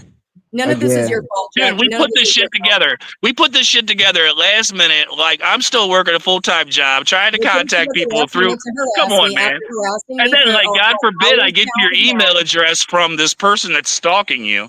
I mean, then you gave me shit for that. Oh, my God, girl. Everyone's stalking her. Which one of the 1,000 people that are stalking her? No, this is very serious. This is very serious. Captain Seth Keschel and myself have dealt with this. Oh, here we go. Well, you can ask Seth Keschel about it. You can ask I did ask Seth. He wants nothing to do with your internet BS. Period. That's not what he said. I said ask him about Allie Rose. That's exactly what he said. Are you saying exactly what he said? When you asked him about Allie Rose, that's what he said. Do you want me to pull up the restraining order? He has put out so many of your fires. He's tired of dealing with your stuff, Aubree. He is. I hate to tell you this, but he is. Do you know why he has? We have a lot of fires because Allie Rose was stalking him, and she caused us a lot of issues whenever he lived in Texas. She would come down here. She caused us a lot of issues. So it's everybody else's fault. Okay, that's it's always correct. Everybody else's fault. Gotcha. Everyone else. Yep. That's not what I said. Y'all are just liars, and you don't let me speak. You have a preconceived notion about me. That don't let you speak, Aubree. You haven't stopped speaking since this started. That's not true. You've been speaking nonstop. So have you. And you talked over the moderator. I mean, literally, you talked over Jan and told her you wouldn't interrupt, and then interrupted her again right after you said you wouldn't interrupt.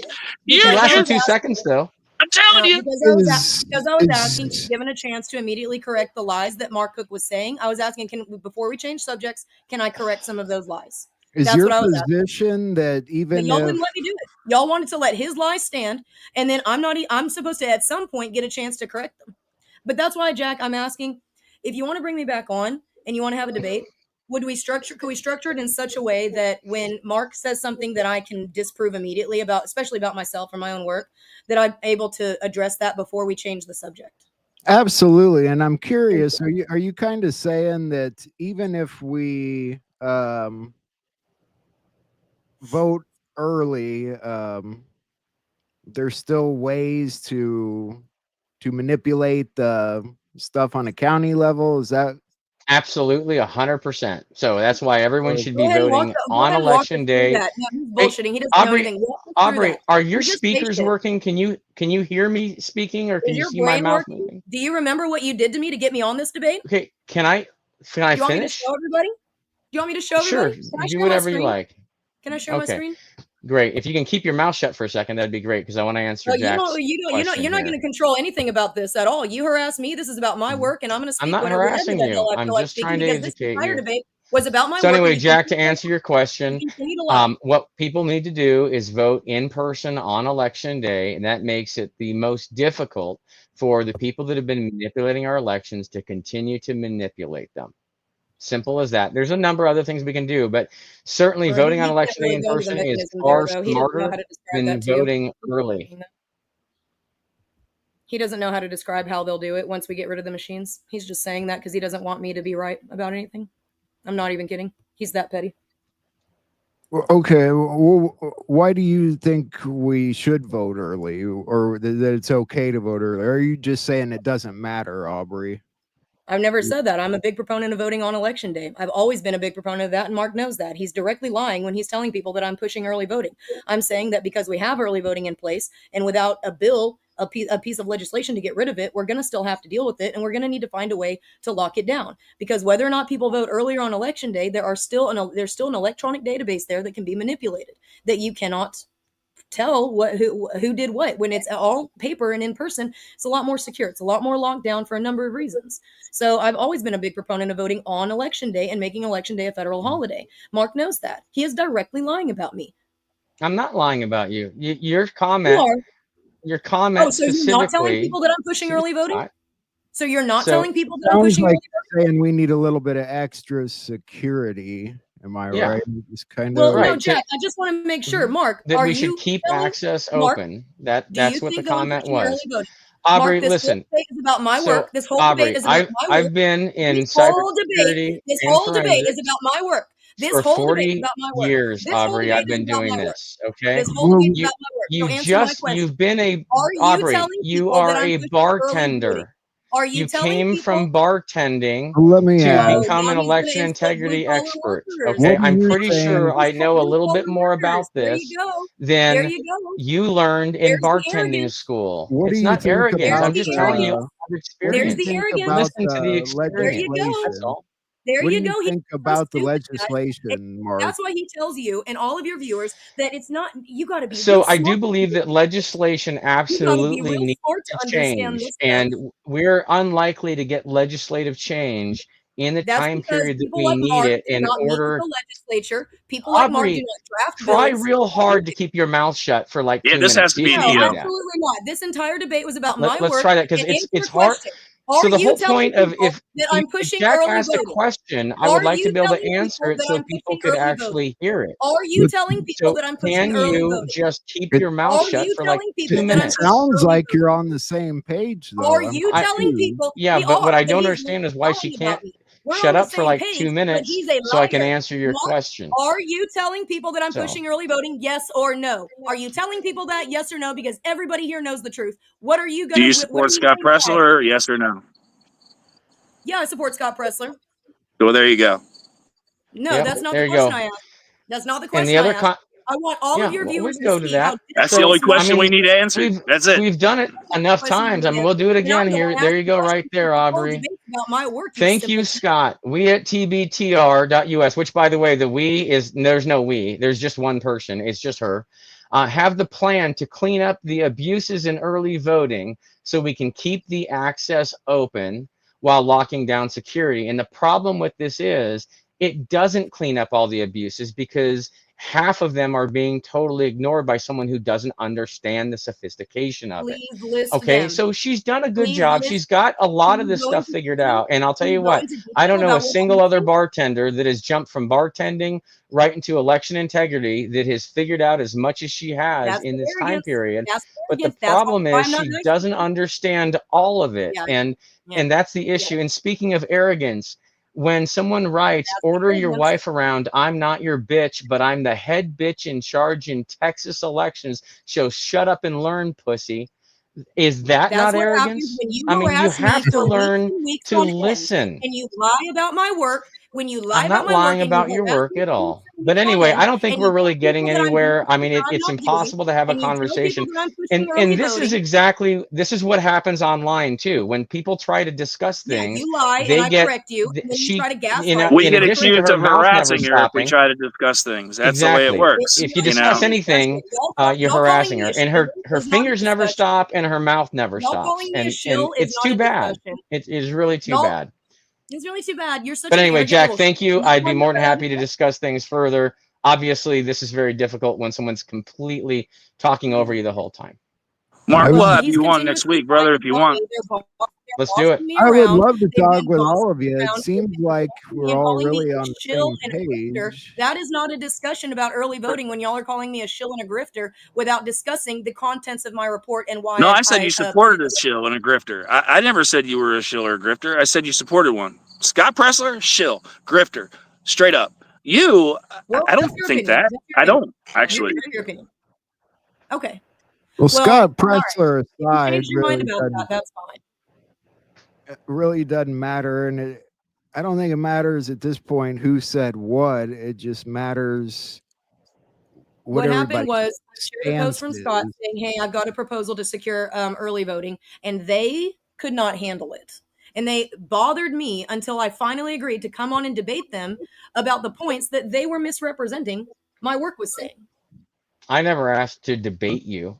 Yeah, I You And think had I was the one that just threw it out there, and then I put it together no, because you were it, just obviously I knew the parties.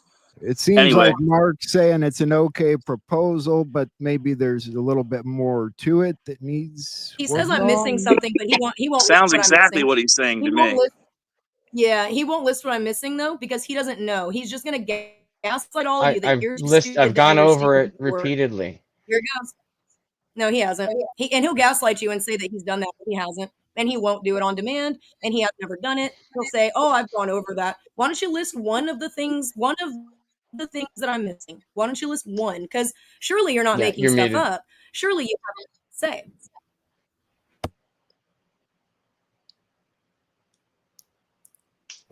Like I All said, right. he can't list Anyway, one. He cannot yeah, list I mean, one I've done thing it that I'm over and missing. over again, and I do hope you get some Yeah, help, Aubree. he can do This it. He this is just doesn't just feel not like doing it this is right not now. helpful He just doesn't for people on a understanding debate. things. He doesn't feel like doing it on a Jack, debate. thank you. He feels like misrepresenting Thank you what I've both. said. He feels like Thank pulling you, up Mark. angry You're tweets. welcome. He's been Absolutely. harassing me for weeks and weeks. He's going to pull up an angry tweet after he's been harassing me from weeks and weeks. And he's not going to talk about the subject because he can't. He cannot list one thing that I'm missing because I'm not missing anything. And I hope everybody that's watching this understands you do not need to be a scholar to secure your elections. He's been mocking me about coming from a blue collar background for a long time. I don't want anybody watching this to think that you can't do it because you don't have the education or you're not smart enough. You're smart enough. You can do it. We can do this. And you don't need to rely on people like Mark.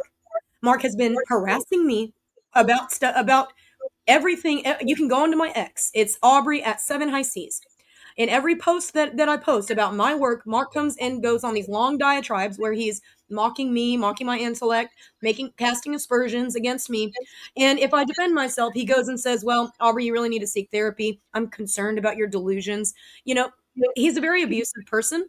He's a very condescending person, very manipulative. And Mark Cook has been kicked out of every single working group in Dallas, and he will absolutely never be invited to any event with any donors because he has burned so many bridges here in Texas. It Like seems like significant. social media really brings out the worst in people. Sadly, That's true, but what he did to get himself banned was he did in person.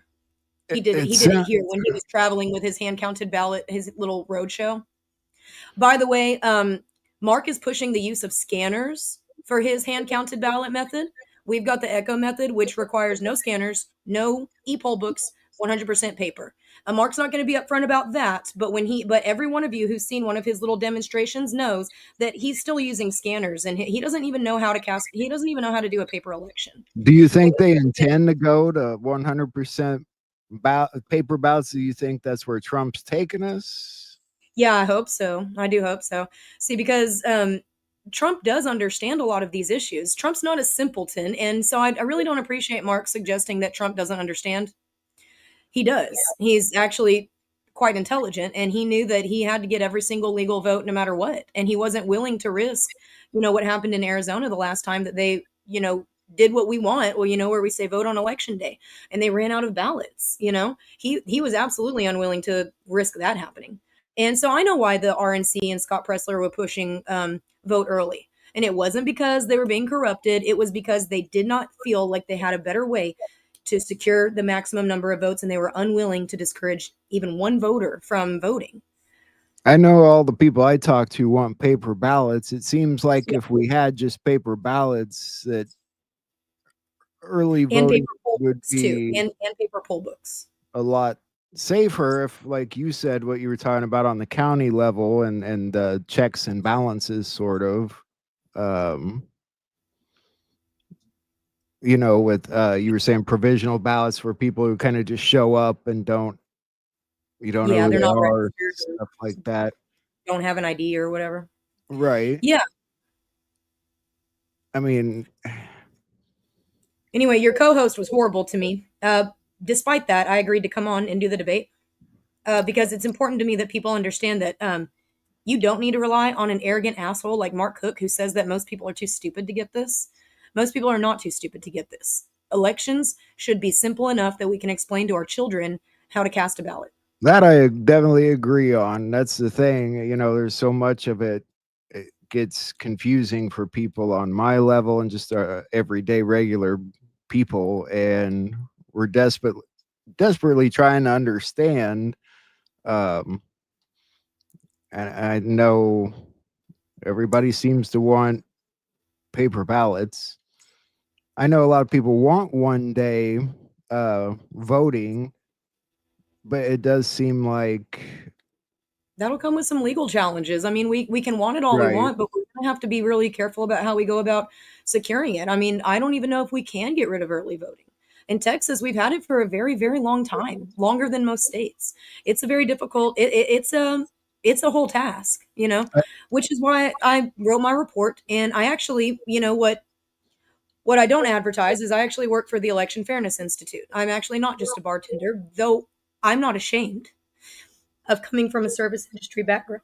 Though it's a little bit humiliating that it's used against me because I know a lot of people watching will say, well, I'm just a blue collar person too. And I don't want anyone to feel discouraged.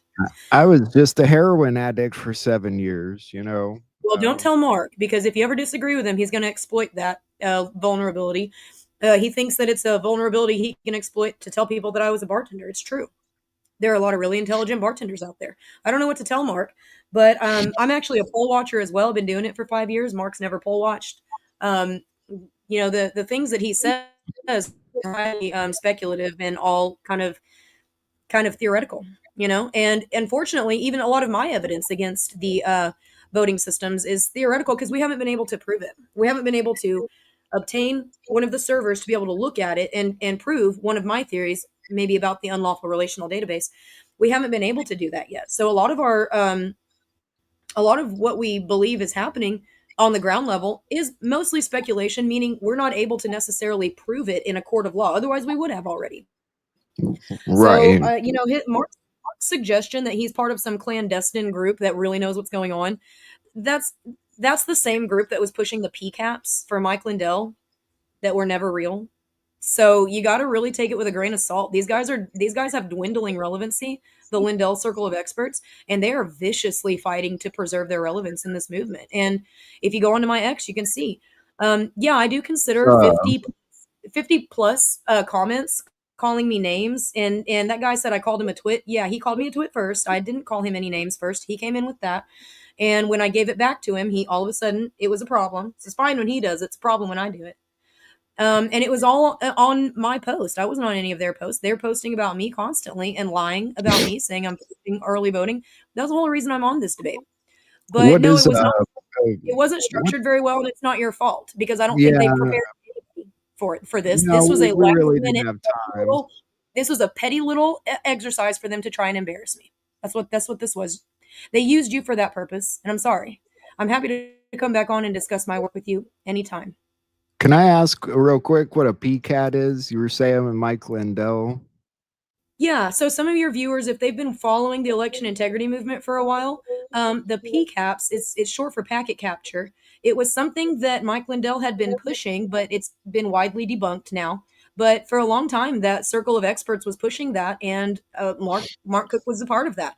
Now, Mark says now that he was never a believer in the PCAPs. I was the loudest one against the PCAPs in my state for a long time, other than the woman who trained me, Dr. Laura Presley.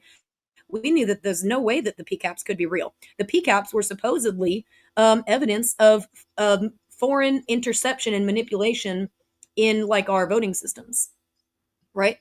But the PCAPs, they didn't make sense at the time. There are a lot of reasons why they didn't make sense. They've been debunked. They've been since debunked. And now a lot of the people that were involved in that are trying to change their story. And as a lot of your viewers saw, they will change their story once they get called out. So, I said harassing me about my work. He said, no, I was harassing you about Scott Pressler. Oh, it wasn't harassment. And they say, oh, well, you're a nut job. It's like, okay, am I a nut job because I defend myself or because I supported Scott Pressler? Well, I'm going to have to reevaluate after this. Yeah, these people will just change their position on a dime as soon Are as you? they Are you? your co-host and Mark, your co-host who's totally like bought in with Mark Cook to the point where he didn't even give me a chance to explain my work before he started insulting me and then challenging me to a debate based on what Mark represented about my work, which was inaccurate, which was that I Yeah, was pushing. Bill kind of put it together. I don't really have a co-host or anything, but It's okay. I'm not upset at you at all. You didn't do anything to me I from mean, are my you saying you don't think there was any foreign interference of any kind, or? No, it's not that I don't think there was foreign interference. I think that the packet captures were either fake or they were illegally obtained, like they were hacked. And whether they're fake or hacked, we can't use them in a court of law. Unlawfully obtained evidence is inadmissible in a court case. Right. Why I was like, we can't use those either way. It sucks. We've got to find some way to prove whether or not that's happening, but through a legal means. We can't. It wouldn't have been we wouldn't have been able to use it in any court case. They've since been pretty widely debunked. So the PCAPs were one example of how a lot of well-meaning people can be totally misled. All right. And so it's kind of ironic that Mark is making that point as he's misleading people about my work, about there being a way to lock down early voting, which we have to deal with whether or not he wants to put his head in the sand or not.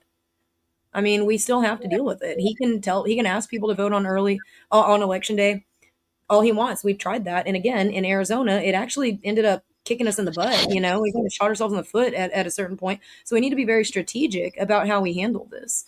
And it's been months of me dealing with Mark and his lies. And as soon as I call him out about, well, you're saying this, you're saying that, he goes, I don't know what you're talking about. I have so many examples of me saying, why did you do this and tell this person that? And he would respond saying, I don't know who you're talking about. He's a liar. And that's why he's been kicked out. And it's so, yeah, no, Jan Halper, trying to disrespect you, but I will not be disrespecting myself. All right. Because I am a very blue collar person, living pretty much paycheck to paycheck and doing this work for 4 years unpaid. I have recently been hired by the Election Fairness Institute to contribute my research, my analysis to their body of work. And this report on the use of provisional ballots was peer reviewed and approved and is soon to be published on the EFI website. So Mark has no idea who I'm working with when he says that, when she says we at TBTR, it's only her. That was true for a long time. That was true. I did not have very many people dedicated to this to help me. It's not the case anymore. I do have help now. I'm blessed. But yeah, I'm still blue collar, so I'm really not sure what he thought he was doing, mocking me for my service industry background, my bartending and serving. I'm not ashamed of that. Well, you shouldn't be. And I don't know what all the feud's about between you two, but I know I appreciate the fact It's about him that doing this and me you're out defending there myself working on this stuff. about it. We got to have people working on this kind of stuff one way or the other. I mean, and to your point, it's like, well, what are we going to do if he gets rid of all the machines? We're going to need a plan. So we've got that. We've got the hand-counted paper ballot method that we recommend, and it is absolutely not Mark Cook's method. That is the last method that we would ever recommend if we were going to do hand counting. Mark Cook is, again, still pushing scanners in his hand-counted method. We've got a method called Echo, and Echo was created by a woman named Elizabeth in Texas, and it is brilliant. And that's the best one that we've seen. A lot of people, and when I say we, I mean my colleagues and I. I don't know why he's going to try to say I don't have any colleagues. He keeps trying to tell people that no one works with me, everyone hates her. And it's like, Mark did cause a lot of problems down here. And actually, yeah, a lot of people had arguments because of stuff that him and some of the other Lindell circle of experts were doing down here in Texas. And it caused people to have arguments. But we've since gotten past that. We'll continue to have arguments because we're working on securing the elections and what's the best practice. Okay. And in Texas, there's a lot to work with.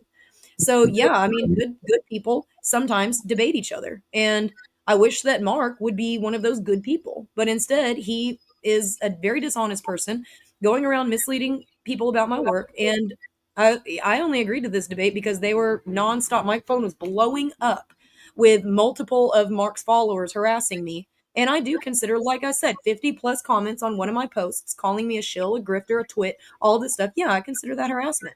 If he wants to call me a snowflake for that, that's fine. But just for your viewers, that's his liberal mindset. And all he needed to hear about my work was that I support Scott Pressler. I've supported Scott Pressler since before he got hired by the RNC. So how is that indicative of my work or my intent? It almost makes me wonder if Trump's goal is to keep us on an electronic type of voting system, which I'm not sure the people will ever trust. No, we can't trust it because it can't be fully audited, we can't. I mean, I'm really praying that an EO will come out from Trump soon on definitely the photo ID. I've got my own executive order that's not 17 pages. It's like maybe 3. And in that executive order, I said, hey, we've got to actually stand on the use of provisional ballots. I'm on a provisional ballot trip right now because I think it's the right way. I think it was very prescient of Congress to put that provision in HAVA. I thought it was great. And I said, if we stand on the provisional ballot mandate, everyone will have to show an ID to get a regular ballot. You won't be able to get a regular ballot. It won't be cast. And if you can't be identified, it won't be counted. And that's a really good way to secure it. On top of that, if we use provisional ballots, we can ensure countywide access for all voters without using e-poll books. And for most states, all early voting is done countywide. Okay, well, from my experience, we've had that. There are some probably counties in a lot of states that are different. Every county does it slightly differently, except if you're in one of those states where the state board controls all the county elections, like Oklahoma is an example. There's a couple examples like that. But for the most part, it can vary even in one state from county to county. But a lot of counties are dealing with this countywide access mandate, which was kind of brought in after HAVA, but alongside the e-poll books. It was a ruse. It was a ruse to bring in the e-poll books. We already had countywide access. They just brought in the e-poll books to basically convince our reps and our county government that this would be beneficial for people who basically don't have an ID. You can go anywhere and get a regular ballot. You can go anywhere. It doesn't matter. You're not on any poll book. There's not even a hard copy poll book anymore because they're able to add and remove people from those electronic poll books throughout the election. We're watching that. They're not able to do. Is there a way to add checks and balances to the counting process, to where people won't say, oh, well, maybe the person counting the votes is paid off or something, Is there a way to have multiple checks on something like that even, or? Yeah, I would say going back to the ABCs of election security, auditability, ballot secrecy, and chain of custody. If you can audit them, okay, and the chain of custody is strong, all right, and like perfect actually, then you're good. The chain of custody is very, very important. In a murder case, if something gets screwed up on the chain of custody, that perp is walking. All right, so like say you have a murder case and there's a chain of custody for a gun, right? But then there's somebody didn't do part of what they're supposed to do in that chain of custody. All of a sudden, defense goes right for that chain of custody and says, how do you even know that that's like you don't even have a solid chain of custody for that gun? Boom. It sort of reminds me of the stuff going on right now with the Epstein stuff, because you've got Democrats out there wanting to just release names, but can you even do that without putting proof out there? Isn't that kind of like borderline illegal, or am I missing something? I think if they're public figures, it's not, but I'm sure not all of them are public figures. I'm sure there's a lot of private billionaires that would absolutely sue and may win. I don't know what they're doing with that, but I take the position, because I do election security. I don't really focus on anything else. This is like a full-time, you got to be fully focused on this to get it. I take the position that I believe that Pam Bondi and Dan Bongino and Kash Patel are in there fighting demons for us. So I'm going to have hope. I'm going to pray for them that they get what they need to present to us, and that they have the strength and the resolve to follow through. Because I don't imagine that what they're dealing with in there is easy at all. Look at their faces when they're giving interviews. Yeah. I'm praying for them. And, Yeah. I'm choosing to have faith in God that God has put them in that position. And that's the best we can do. I mean, what can you really do? Yeah. I don't want to attack them or anything. I've respected Pam Bondi for a good amount of time. I think she's very solid. I've watched her argue cases, and I've been impressed with her. When he named Pam Bondi as AG, I jumped up in the air and said, "Thank God, she's a badass." Right. I'm my French, but I really was impressed with her. So I'd like to see some results on that too. But I know that I believe that they're in there fighting demons for us. And so we just got to have patience and keep praying for them that they're able to find what we need to fix this. I don't believe for a second that they're going to cover anything up. I think that if they were doing an investigation, like say they found some evidence uh, or a lead, and they're following through, I wouldn't expect them to tell us about it. I wouldn't Right. expect them to say, right, no, we're on their trail. We're about to come and find you. They're not going to tell us. In fact, they might even say, looks like we don't have anything. Same way that detectives do whenever there's a murder case and they're on the trail of a suspect. They're not always going to put out the suspect's name. They're going to wait until Right. until they're like right about to step on the bear trap, and they're say, okay, everybody, here it is. Now, if he gets away, we're about to get him. We got everything we need to get him. Here he is. Okay, that's when you tell people. Only when you have all your ducks lined up. But I mean, anyone that thinks there's a stack of evidence in there from Epstein, I think that's a little naive. I'm sure they destroyed it a long time ago. There are Oh only yeah. breadcrumbs for them to put together. There's a little trail of breadcrumbs for them to follow. So, yeah, but for accountability at the county level related to the security of elections, we're going to need. I have a whole report on this called non-delegation. This is where we need the legislature to take back their plenary power that they've given to the SOS. Because when they give the SOS all these rulemaking, all this rulemaking power, and the SOS is the chief election officer, the counties don't really have a whole lot. They're not calling the legislature to negotiate all this. They're just talking directly to the SOS, who's charged with this. And if the Right. SOS is too much leeway and they start bending and sort of twisting legislative intent, that's how we end up in this situation. And then it's like, well, what do we do? We could write a bill, we could go to the legislature, or we could try the judicial branch. If you try the judicial branch, but you go in there standing on these laws saying the SOS is doing something wrong, they shouldn't be doing this. And then the judge looks at the law and says, technically, they're allowed to do that. The legislature said they are. Then we can't get anything done in the judicial branch. That's why the non-delegation, which is the violation of the non-delegation doctrine, that is when the legislature gives their rulemaking power to the executive branch. That's a breach of the separation of powers. That throws all of our checks and balances off. And that's why we can't get anything done in the judiciary. Besides the fact that it's difficult to prove some of the more complicated allegations that we have, almost Right. impossible because we can't look at the machines. But even the more practical things, like in Texas, we've got a form that's called the reasonable impediment form, and that's basically how people get a regular ballot with no photo ID. And we don't really like that. And so we need things like that when the SOS is advising people, oh, you should still let them vote even if they don't have a photo ID. That's happening, and eventually the legislature codifies it to make it legal to vote a regular ballot without an ID.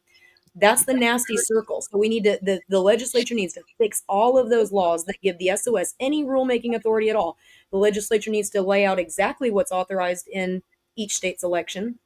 Of course, that should be based on what federal Congress has issued as a regulation.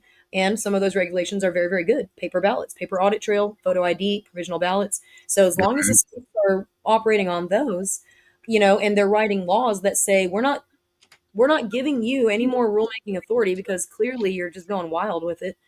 We're going to tell you exactly how we want elections to be run, and then we expect you to adhere to them. And if you go outside of that, this bill in Texas is trying to criminalize, that's trying to add the SOS as an entity that can be penalized if they violate state statute related to election law.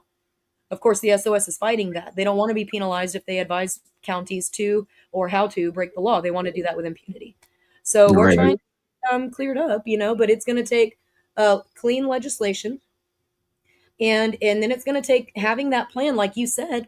Is there a way that we can do this if Trump comes through and just, if they all go kaput and he just like nixes them, we're going to need what I don't imagine that he'll come through and nix early voting. He's not going to do that.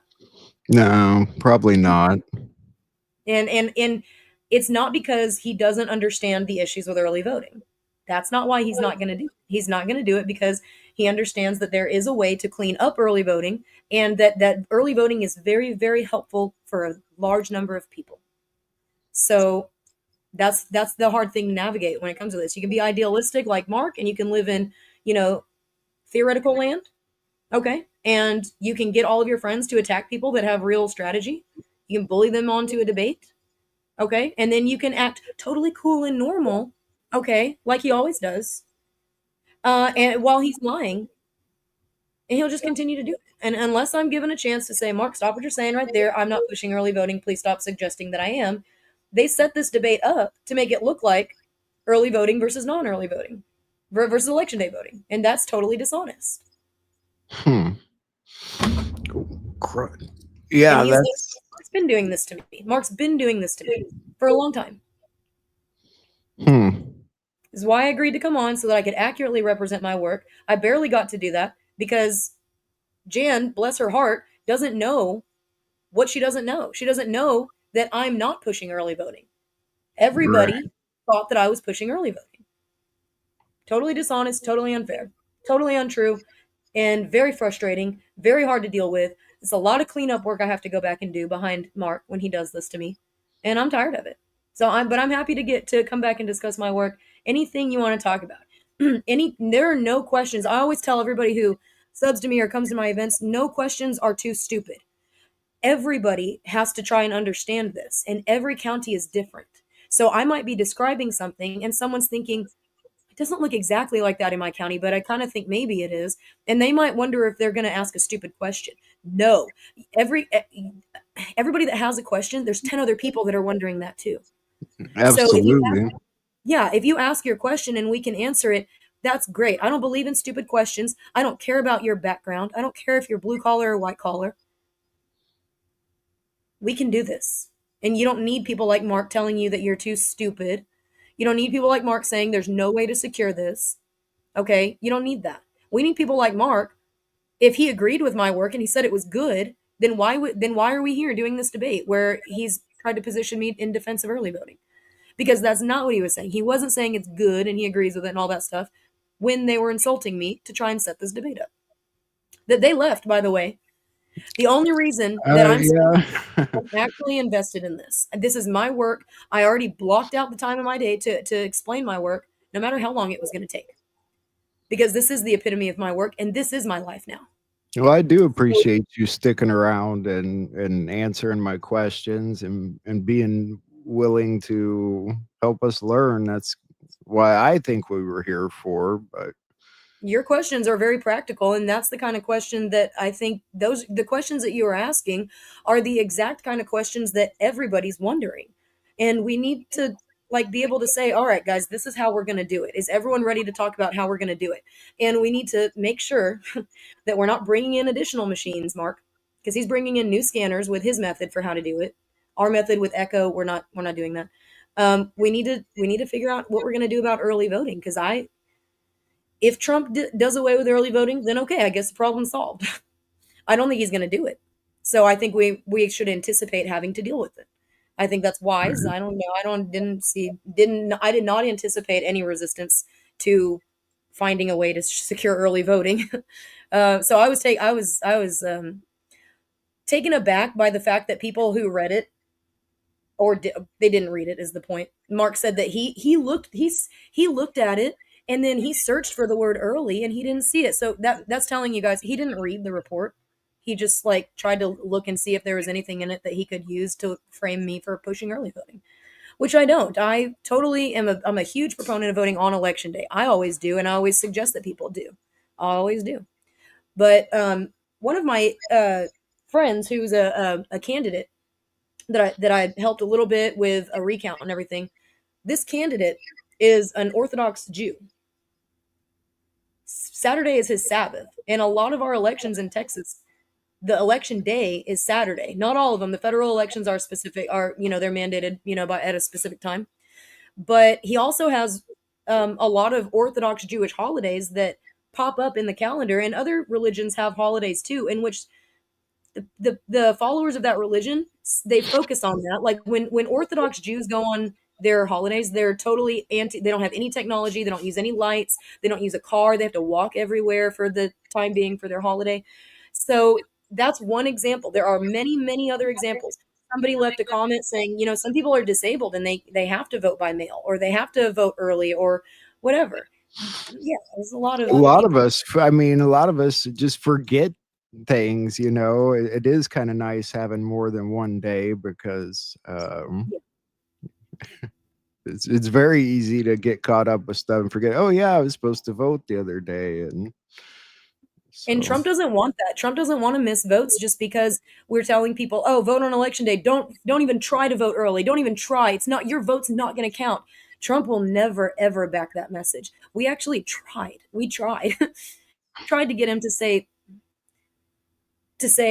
if you can vote on election day, that would be preferred. But the whole RNC and Trump was in total control of that campaign, total control of all of that. There was the RNC did not pull the wool over Trump's eyes. He is no fool.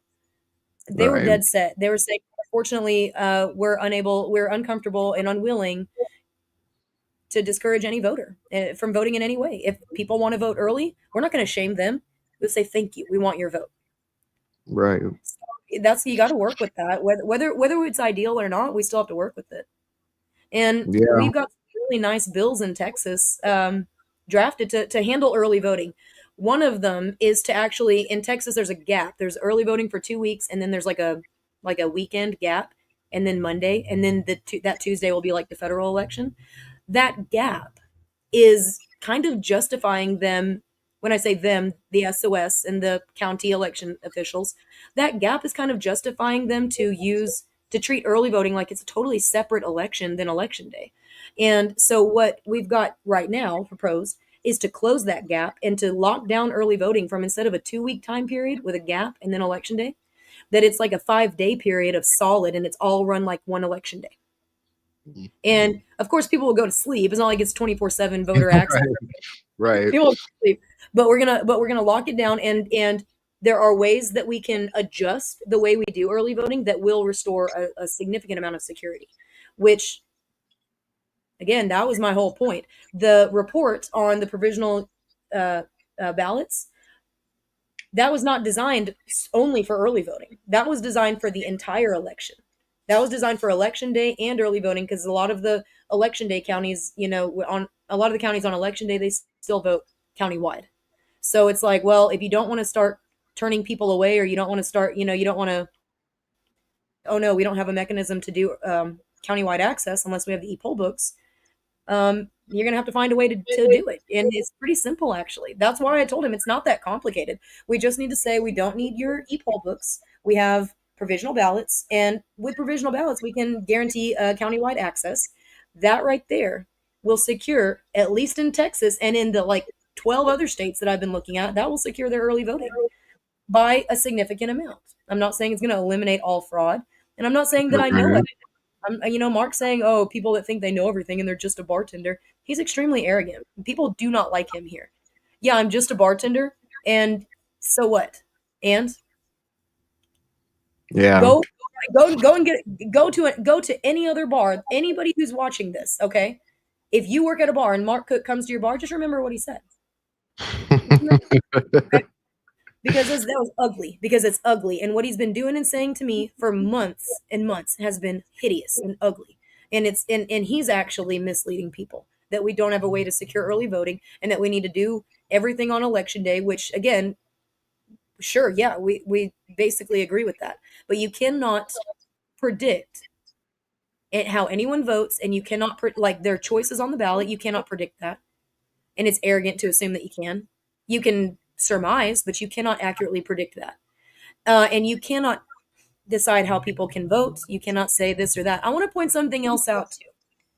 A lot of us have concern that sometimes people vote and they don't know much about the candidates. They're what Mark calls low information and low propensity voters. They don't tend to turn out to vote. They're not that involved. And Mark says that he's got a problem with those type of people being registered to vote. I have a problem with people like Mark trying to determine who has the right to vote based on whatever preconceived notions he has about those people, whether they're low propensity, low information, stupid Well, bartenders. I mean, it's hard to see that as even relevant, right? Because both candidates have been coming from the same entity, so it's like it really doesn't even That's matter true at all. too. That's You know? true too. Yeah. But I mean, you see the point that I'm making is Yeah. though we all agree that it's like we all sometimes wonder, should there be an IQ test to be able to vote?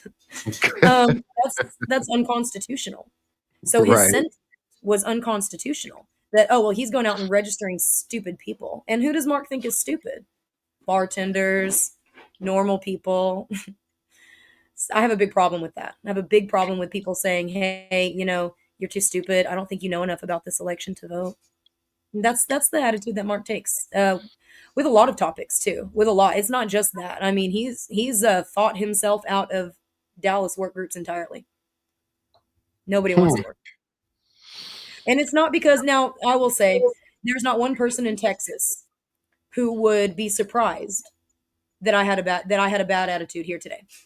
Okay, people that work with me, they know me. They know what I've been through. All right, in the last 4 years, and they know with what funds I've been functioning. Okay, while I'm raising my daughter, single parent, don't get child support. All right, working multiple jobs. Yeah, one of them was bartending, and I loved that job. I miss that job. It's a very Yeah. the service industry is a very fulfilling industry. So, Any type of work is respectful. Work's whatever you're work. doing, what's really coming back are the trades. The trades are Yes, coming back. absolutely. And the fact that he is giving people the opportunity to apply for Pell Grants Yeah. to go to those schools is amazing. Beautiful. Exactly what we needed. It was why I have faith in Trump. I really think he's highly intelligent. I don't think that he's confused or anything about early voting. And Mark might think that, but Mark thinks he's smarter than most people. And Mark probably thinks he's smarter than Trump. I would disagree. But Mark can think what he wants, and he can think what he wants about me. But what I won't stand for is him misrepresenting my work and my intent. Um, he can even misrepresent my character. I don't care. He can say I'm a bitch, I'm all this stuff. It's true. But what I won't stand for is misrepresenting my work because I work very hard to try and get this right.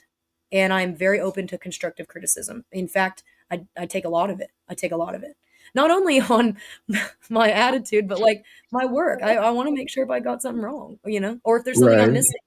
That's why I said, Absolutely. want to list one thing that you think I'm missing? And he says, I already have. Did we all miss that? Did we all miss when he ran down what I was missing? Or did he never say it because he doesn't know? I was kind of waiting there.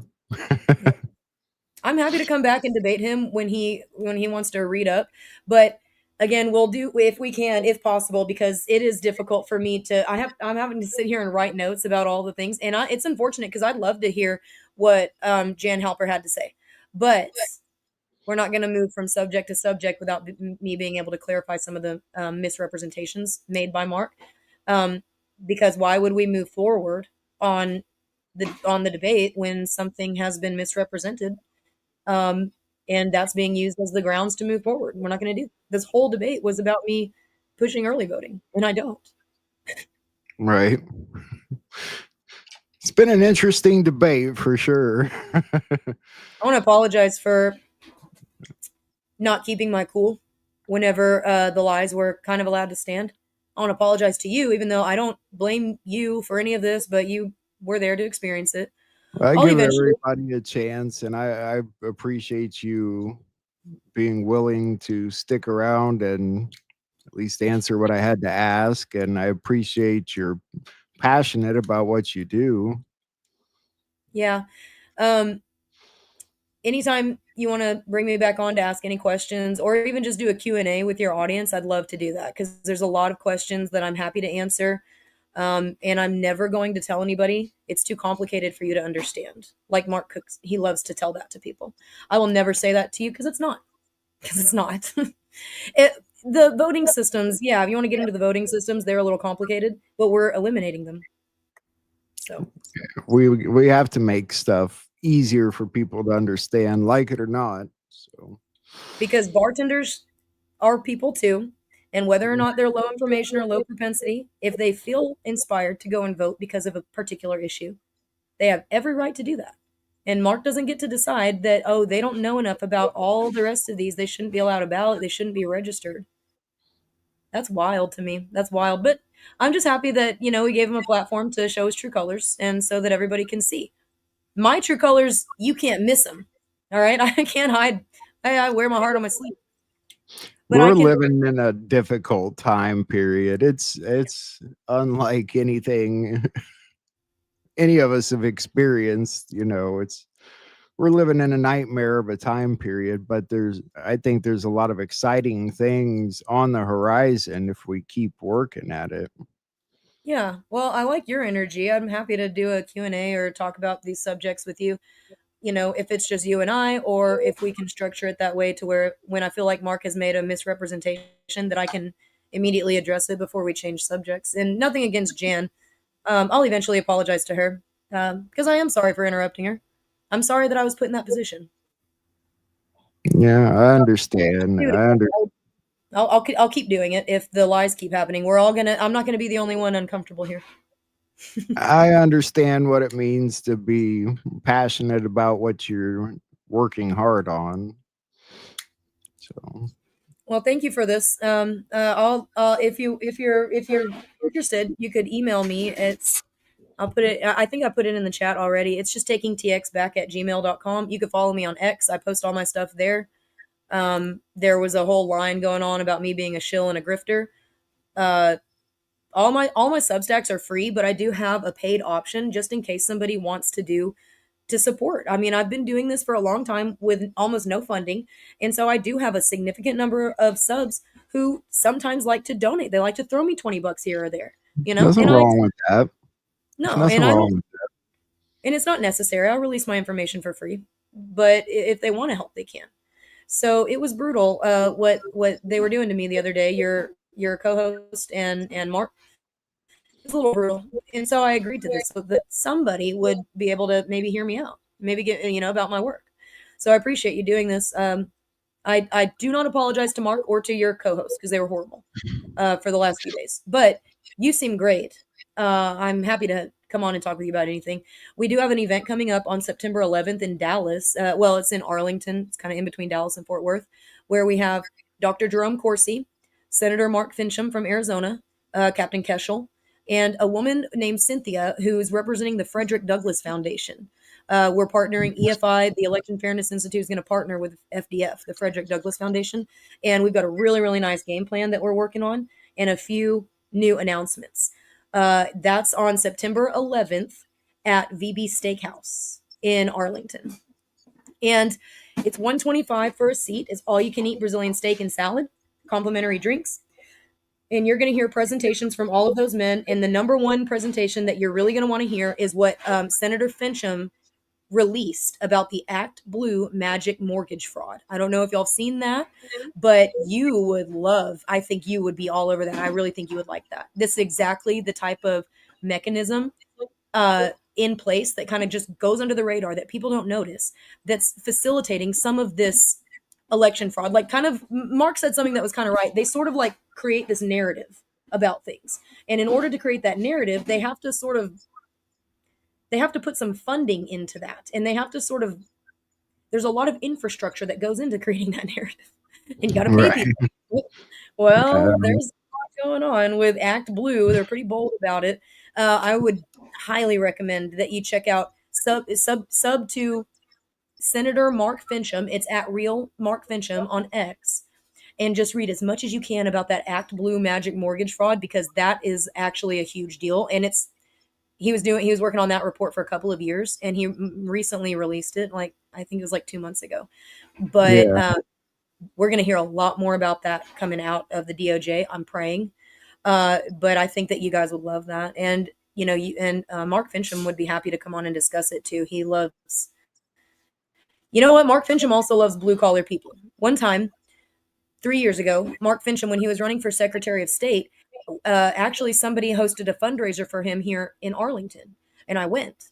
I didn't have a lot of money, but I really wanted Mark Fincham to win because he understood the value of that position, the Secretary of State. So I donated the only money that I could spare, which was $50. And he was so kind and so gracious for that. And I said, it's not a lot, but maybe it can, get you a breakfast and some gas. He was so kind and so gracious, saying, Aubree, the smaller donations actually mean more because the people that can't give as much, giving me what they can, it's even more valuable to me. You could have spent this $50 on yourself.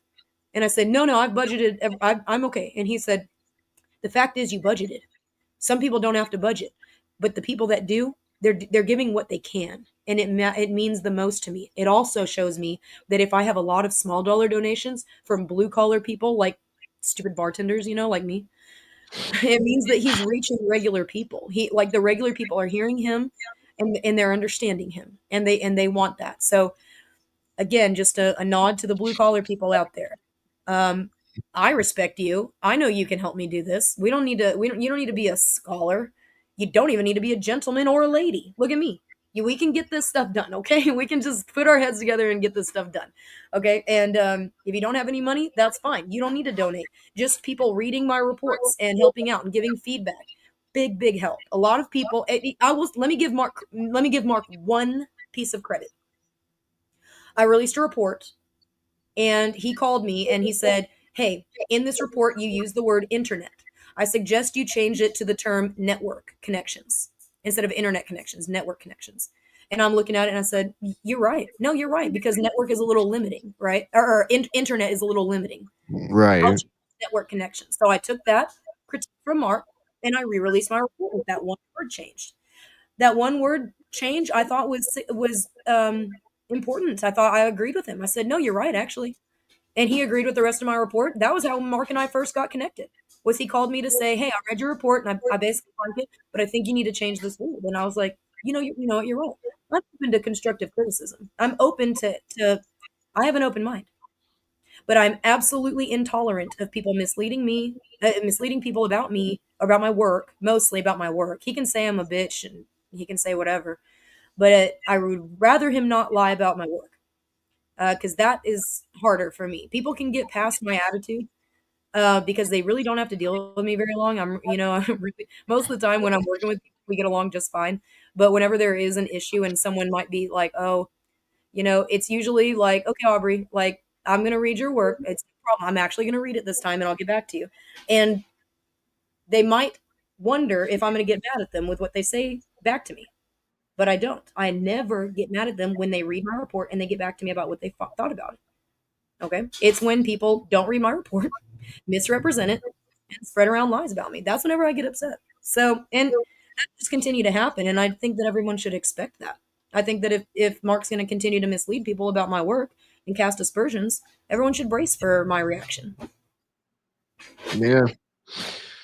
But let me know if you want to come back. We'll do. I think maybe it'd be beneficial if your audience is interested to do a Q&A over all the election stuff. Yeah, it might be. I'll definitely reach out to you on X. I know how to find you there. So. Well, thank you for being calm and patient and forgiving, and thank you for not kicking me off and muting me like your co-host would have preferred you do after he bullied me for days to come on this, hours each day. So, but yeah, I'll do it anytime. I'll debate anytime because I'm confident in my work because I do this work. I know it like the back of my hand. So I'll do it. Whatever you guys need, and just God bless you, and God please try to bless the other two, even if they're resistant to you. And thank you, and thank you for blessing me, and please continue to do so. And everybody that's watching, just know you can do this too. Everything that I've done, you can do. I'm just a bartender. Just a bartender. Well, God bless you, Aubree. Thank you again. I really appreciate it. Absolutely. No problem. We'll talk soon, and just let me know. All righty. Thank you. Have a good one. Thank you, too. All right, Patriots. What is going on in my chat here? What is the matter with you guys?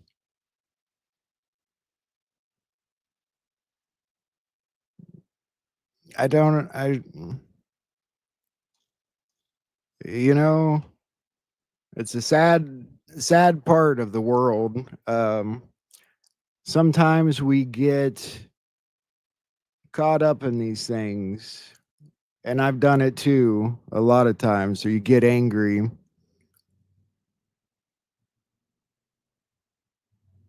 But let me tell you, God is love, God is compassion, and it's compassion for other people, not yourself. Max, don't ever tell me what to do. And don't ever call me names on my own channel. That's your one and only warning, or I will knock your ass out of here so fast. Don't disrespect me for everything I've done for you guys on this channel. Don't you dare turn on me. That's some disrespectful bullshit. Number one, none of you had to stay here and watch, did you? I was asked to do this at random a couple of days ago without any time to know who I was looking at. I didn't even know Aubree's last name, didn't know what she did. I put it together because they wanted to use the platform. That's what I did. Now, as for what happened during the debate,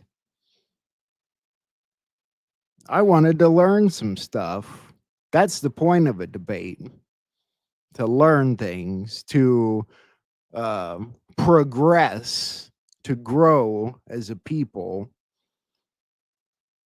not to say, look at what I'm doing. I'm cool. Look at what I came up with. I came up with something nobody else came up with. Me, me, me.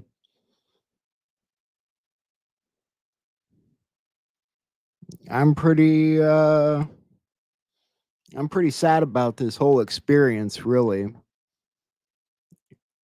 And if we go on like this, let me tell you, America, we won't survive.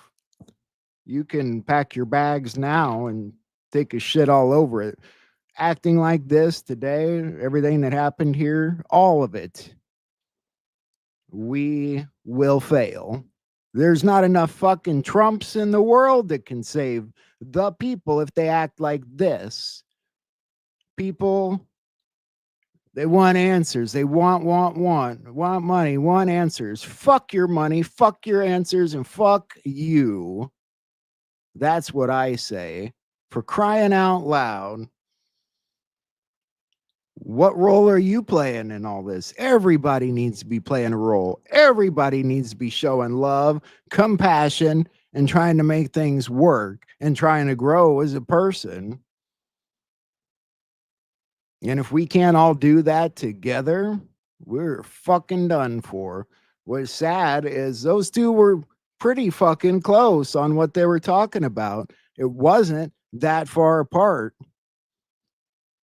And for whatever you think about, I know people were pissed. Aubree's interrupting. She was. I get it. She was passionate about her work. And I mean, you got to give her some points for being, number one, brave enough to come in a room with 4 other people that she thinks are against her, which I wasn't, because I don't know her. I don't know her work. I didn't know anything about it.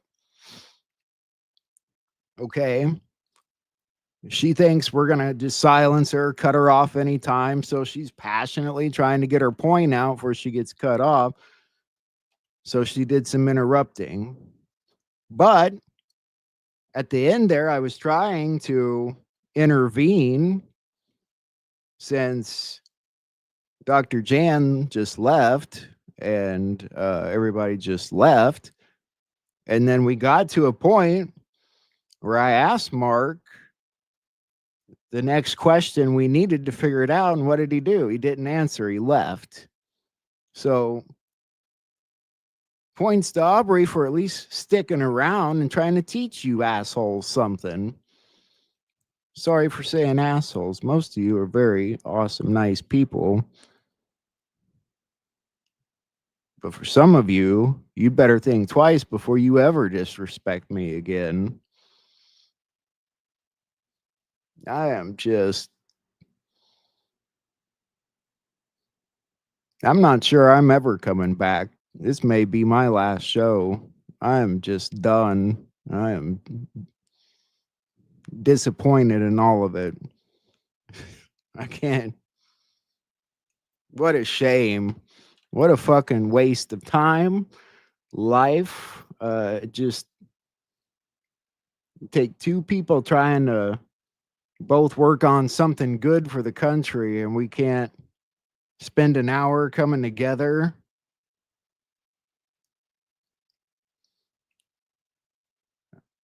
We keep up like that, America's done for. We're done for.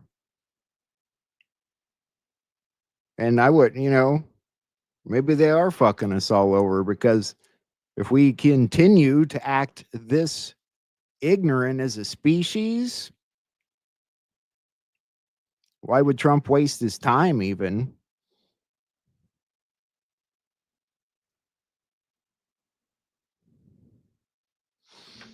It's sad. I don't know.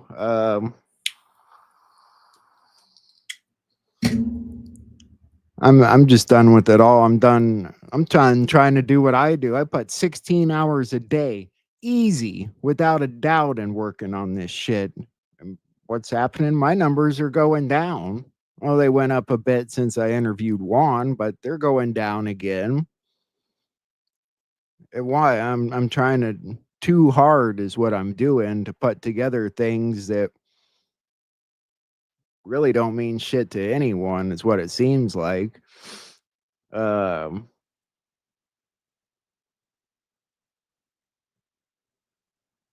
what I was gonna say before I started the show today is that I was thinking about moving my show to just every other day, because I felt like that one extra day in between shows would give me a time to really up the value of the show and the quality of what we're talking about. But I'm done. I quit. I'm done. This is the last time you will see me on here. I am done. I'm done trying to push for unity, trying to make sense of it, trying to beg people to come on here. I'm done with the patriot community. I'm done with MAGA. I'm done with politics. And on top of that, I'm disappointed in a lot of people right now. What a shit show.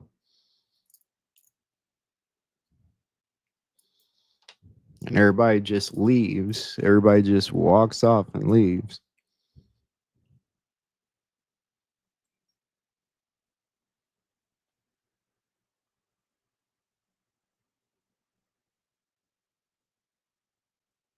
I don't get it. We're fucking screwed as a country. We're fucking screwed is what we are. We're just if we can't work together, you're all going to die. Do you understand that? Is that plainly enough?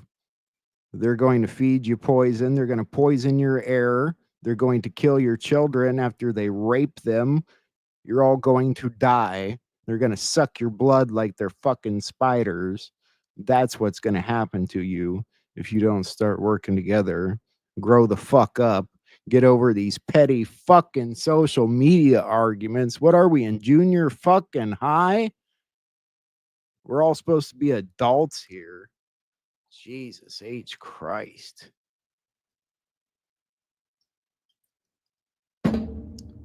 We keep this up, we're going to end up a Muslim world is what's going to happen. They're sitting there laughing at us. Jews, Muslims. Look at these fucking idiots sitting there fighting amongst each other, killing themselves. We're just going to take over the world after they're done. Well, there's where I guess we differ, Max. I don't give a fuck how good or bad this show is. I'm not fucking Madonna. This isn't for entertainment. This is for learning purposes. And I was desperately trying to intervene so people could learn something. I'm not going back and watching the show. I don't watch any of my shows. If I wanted perfection, I wouldn't do live shows to begin with. I would just edit and cut out all the little dead air and cut out every time I say fuck. And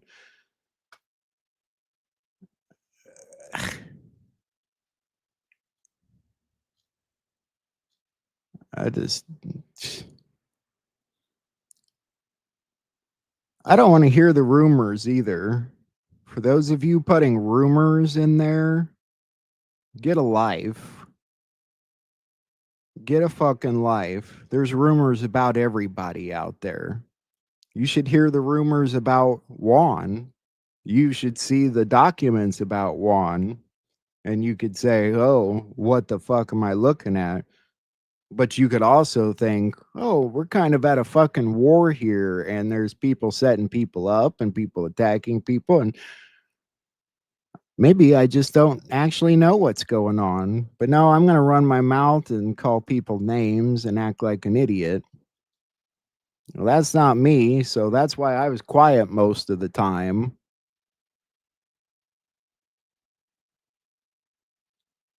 Yes, she was interrupting for a while, and I was trying very hard to get it under control. Didn't work out very well, did it?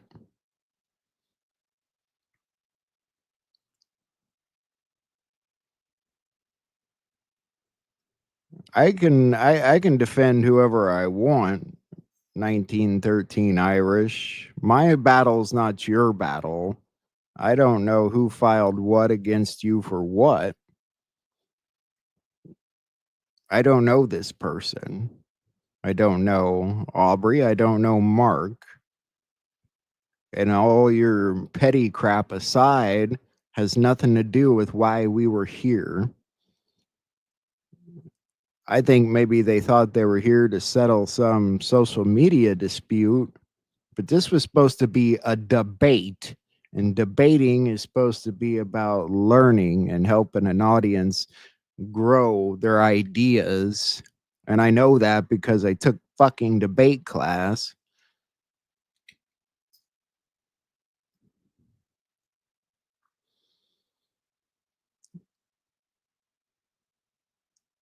I didn't allow anything. I don't remember hearing your name brought up. Why did she bring your name up?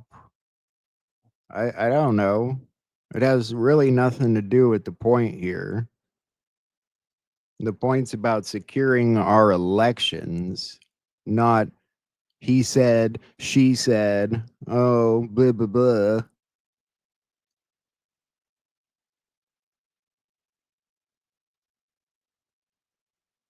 No, they probably didn't hear a debate, Karen. Not at all. But if you stuck around, you at least got to hear one side because at least one side stuck around to talk. If Mark cared to get his ideas out, he probably would have stuck around, even if he had to talk over her. That's just my thought, but maybe he didn't have the time. I don't know. Think I have the time? I don't have any fucking time in my hands, but I'm still sitting here, aren't I? Good God. And I'm still supposed to be putting together a show so I can go on an hour and a half from now, which isn't going to happen tonight. I guarantee you.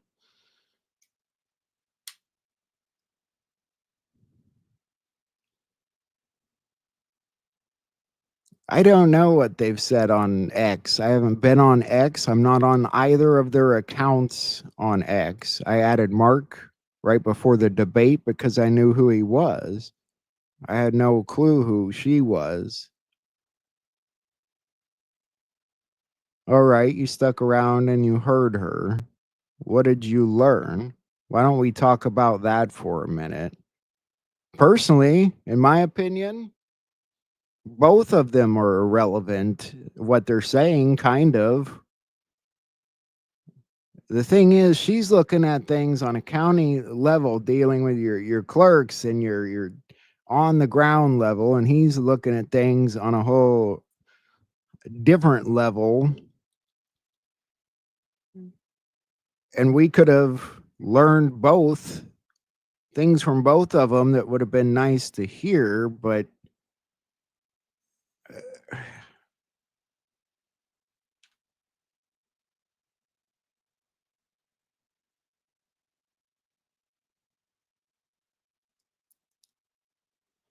I don't know what Trump plans on doing. And I don't think anybody does, to be honest with you.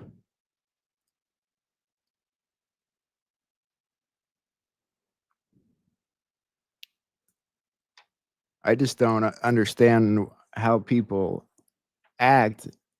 I mean, even if you're dealing with somebody that's totally cursing and out of control and being psychotic, it doesn't give you the right to curse and yell and be psychotic back.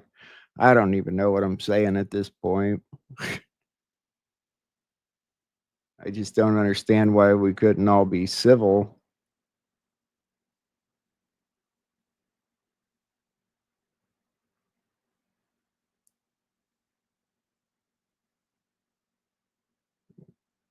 It's just, it's all starting to look like a joke to me.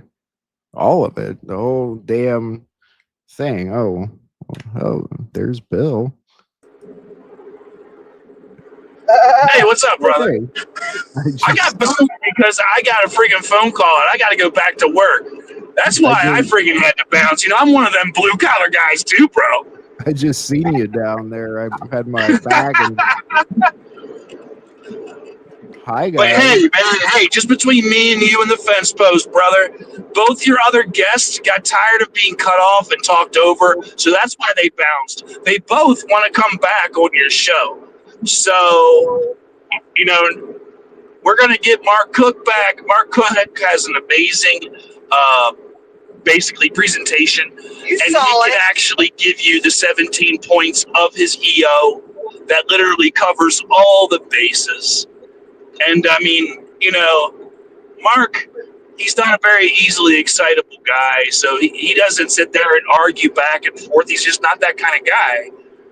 And, I mean, I was kind of done with the conversation because she literally had about, I don't know, 20, 30 minutes after we dipped to go over what her work was, but all she kept on constantly talking about is how Mark discredits her work. I listened. I mean, I ended up coming back in and was listening as I was on my way to my car, grabbing my tools and shit. I love you, bro. And don't be a black pill. Don't be a black piller. Everything's gonna be okay, man. It is all love. It is all love, bro. It needs to be. I don't know. I think maybe it was. I think maybe there was an underlying issue there they wanted to debate, perhaps. I don't know. Maybe it was less about election integrity and more about a social media feud. I'm not sure. Well, that's basically what it came about. She said that I came and attacked her because of Mark Cook, and I'm one of his groupies. Well, no, it was her post supporting Scott Bressler. I am very anti-Scott Bressler. Like I said, my gut feeling when he told me about, or when I tried to tell him about the Tina Peters case and Mark Cook's evidence and, you know, Conan Hayes, I saw his eyes just glass over and he changed the subject and, well, you know, and just, I'm telling you, she was right there too. I just knew he had no interest in the information. And the fact is, if you wrap your head around Mark Cook's evidence and what he analyzed and what Tina Peters was able to capture, that is literally the Rosetta Stone of election interference. And I mean, Jan, she needs to still wrap her head around Mark Cook's evidence too. She hasn't had enough time because there's so much of it. But she didn't know either of these people. And she didn't know either of these people before. 7 o'clock last night. I brought Jan on because, Dr. Jan on, because she actually supported Scott Bressler back in the day. And I actually, on X, I was like, I don't know about that. But she didn't really know me then. But she's a friend and a dear, dear, dear friend Of a friend. to a very dear She said friend of ours. she's into political psychology. I didn't even know that was a field. My God, that has to be horrible. Well, have you ever seen her video where she came out on the BBC and started talking about the 1871 corporation and all that? That was a few years ago. She was the first one I ever heard talk about the 1871 corporation. She's the one that's come out and said they've already held tribunals and stuff. I love listening to Dr. Jan. Yeah. And she also called a couple shills out before that are patriots that a lot of people paid attention to, like in the Matrix, and there's another one I can't remember off the top of my head, but in the Matrix, definitely. Sometimes I wish we could just talk on that level, like we know the tribunals are done, and it gets hard trying to talk on this like newbie level or whatever you call it. The reality they want people to believe is happening. Field McConnell says it's over, but he hasn't had it confirmed, but he's pretty sure it's over. I think it's over. Continuance of government. Derek Johnson said it best. Continuance of government. If we didn't have a continuance of government, continuity, thank you. America would have fallen. Will we ever trust them, though? That's the hard part. Who? The government. I mean, you know. Well, no, we got to be the government. I think that's the message. 2 years. You know, everybody needs to go max. local. Take over your city councils, your county councils, your board of elections, your school boards, and then all the way up. We fix the micro, it'll fix the macro. But the fact is, we got to have legitimate elections. We have to get paper ballots, hand counted, same day, count where cast with voter ID. Federal holiday. Yeah, and the EO goes into that. Mark does an amazing job with his, and he actually put together that EO with the person that, Aubree promoted at the end of there, Mark Finchon. She did. Amazing minds went into this EO with the 17-page EO. There's also Jack was talking, I don't think you heard him. If you think about it, if we have corruption on a county level, it wouldn't matter if it was one day or a whole week. They would manipulate what they're going to manipulate. So we do need checks and balances, even if it's one day voting. We have to be able to trust the people counting those ballots. Yep. And when Mark presents that, it's amazing how we do it because, we're using paper ballots, but this isn't 1871. We can video camera literally and have screen captures of all the ballots and have PDFs of those that we store. So then you can end up having the 6th grade, the 7th grade, the 8th grade, 9th, 10th, 11th, 12th grade all do a little civics lesson and actually audit their local elections. And guess what? What if little Timmy in 9th grade, he finds a discrepancy? And they call the election supervisor, and Timmy's hailed as a hero because he found a mismatch on a number or whatever. And they become ingrained in our system, and they're included in our system. And of course, the national holiday means they're off school. We're off work. I think that's so nobody has a. Then they wanted to get involved. And you can also have the National Guard handle parts of it. I think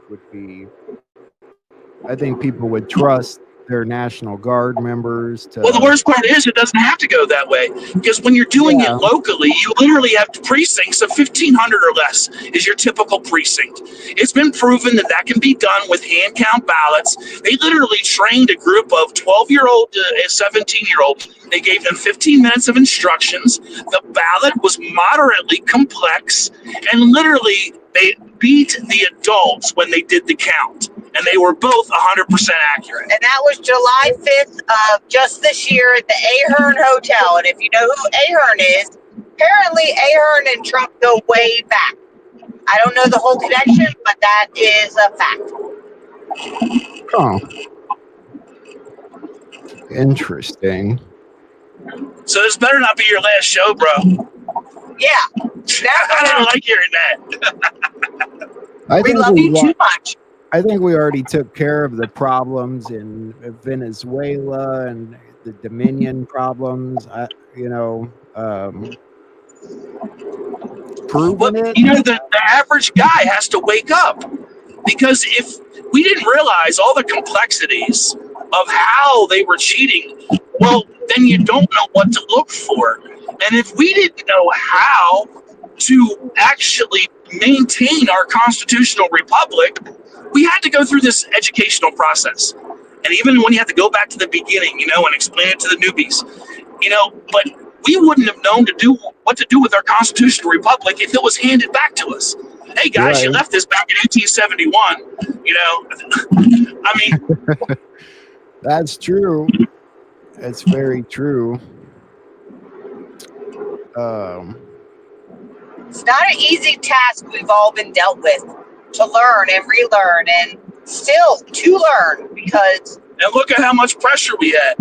We all went through COVID. I doubt any of your listeners probably got the vax. How much pressure did they put up with socially? And then socially through the whole, the election. And you're calling for, that there was fraud. And then the J6 thing, and then you're gaslighted there. How many times have we been gaslit and friggin' just put down and belittled because of what we knew or what we thought to be true, which is all true. I've got to show you something I found today, a video real quick. It made me rethink COVID completely, completely. Let me see if I can bring it up here. User Marty May, are you sitting down? Someone tell you. A lot of these children were made underground. A lot of these children have never seen the light of day. Do you remember when the C word was a big thing, supposedly? And do you remember when they fogged out New York in a yellow fog? And then you remember the Mercy ship had pulled up? And do you also remember that they shut down New York's park because they were all going underground? Do you remember the military walking up to the holes with Pampers boxes and stuff? Do you remember when they requested more ventilators they needed because the children that were coming from under the ground were dying when they come up? You remember all that? They were made underground. They were cloned. They were cabbage used. Right.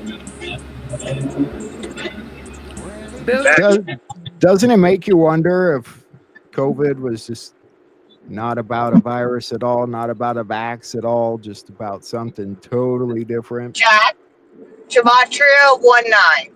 What does that equal? No idea. A is 1. Well, we've all heard certificate of vaccination ID for the COVID part, but the 19, somebody just literally put it in our heads the other day. 1 is A, 9 is I, AI. These people were literally filling themselves with, graphene oxide, which they're turning themselves into robots. Right. I don't know. And they wanted to do the same to us, but let's say Trump used that as a sort of a scare tactic while he was doing something else. I don't know. Look here, not there. There's a lot of stuff going down that we don't know about. There was a lot of big 80%. things wrapped up at the beginning of COVID. Something happened. I felt the tension in the police and the military that were there. In Miami. In Miami. And, something happened. So I don't think everybody's mopped up. I think there's still a lot of corruption to be mopped up. But we're really on a good start. If you were any of those that hurt the children, like Podesta, like Hillary, like those people, I think they've been long gone. Yeah, me too. But still, there's the minutia. There's the Maricopa County Board of Supervisors, which I mentioned. during the earlier podcast with them money laundering and just massive amounts. They go through 93 agenda items with millions of dollars on every agenda item. I mean, think about how much money laundering they're doing every damn 2 weeks at the Board of Supervisors in Arizona. It blows my mind. And of course, I was there when they, renewed the Dominion contract to use those cheating machines. And the Mickey Clon, and they built a wall. Yep, they built a wall. We rushed the dais. I actually just approached because they were rushing out of the place, so I went to give them my affidavit. And when they ignored me and walked by and the security guards kept you from, they ended up building a wall because somebody rushed the dais and supposedly pushed somebody. Well, I actually went and taped the head of security a conversation that nobody ever got pushed. That was all a narrative. I mean, you can go back and watch Rachel Maddow, and she did a thing that basically compared that day to like J6.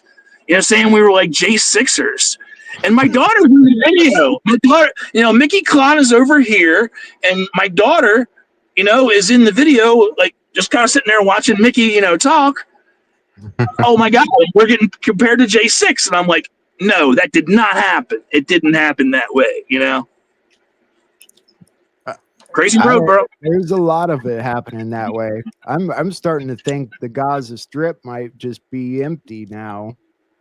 I don't know. That's another weird conversation, I know, but well, I don't know. I mean, you're coming up with new conspiracy theories because all mine turned out to be regular old criminal conspiracy. So I need new conspiracy theories. So come on ahead, man. I'm open. Yeah, let's do this. Right. I mean, it's on some kind of deep level there, but I don't know. I don't know if it benefits to even go there and talk about these things or not, because we're kind of stuck with what we're stuck with right now. I think we make the world we want, man. We're going to make the world we want. Okay. But the people need this information that we're getting to them to make those decisions. They're so manipulated with the media, with the mass ass media. Make sure the M isn't silent. Okay. That they just don't know what to think. And that's why when Q says we are the news now, that's what it means. We're the news now. There's so much more information in all these podcasts with Mark Fincham, Mark Cook, Warren from PPN, Matt Meck. I mean, Tina Peters, and these are all people I've been following for years because I just happened to go to an election integrity conference in West Palm Beach that Juan and Mark Fincham and Patrick Burns had all sponsored, and it woke my eye. It just, of course, we had already found Falcaball, so we'd already gone down some rabbit, So, but that was just like, oh my gosh, and and how can we help these people? How can we help these people get the word out? Because we're the news now.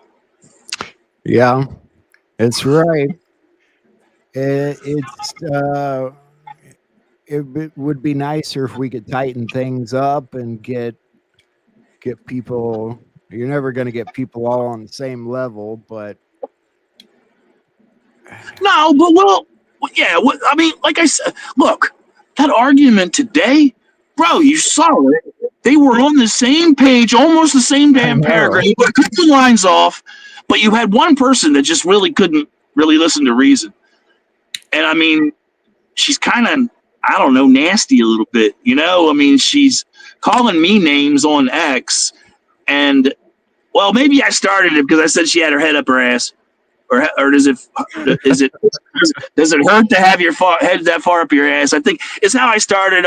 But I had already kind of listened to the kind of vitriol that she was throwing at Mark, or not listened, read anyway. But I have no problem with Aubree. I think she's a little off her rocker, but I don't know. I'm not a professional. I can't make that determination. I don't think I'll ever do a podcast with her again because she just cuts you off. You can't go back and forth and have a conversation. It seemed like she felt, it seemed to me like she was under the impression that she was there to debate something different, maybe, about what I don't know who had said what or who. I don't know because I Well, didn't she read said that any Mark post. discredited her work and got people to hate her, and that's just not true. It was her supporter, Scott Pressler, that got me on board. I was the one that suggested a live debate between her and Mark. And I mean, bullied her into a live debate. Literally, go watch the thread. It said live debate, you and Mark, question mark. That's I mean, oh my God, bro. It is all trivial at the end of the day. And I'm a duck, bro. Water. Yeah, yeah. I kind of have to be that way.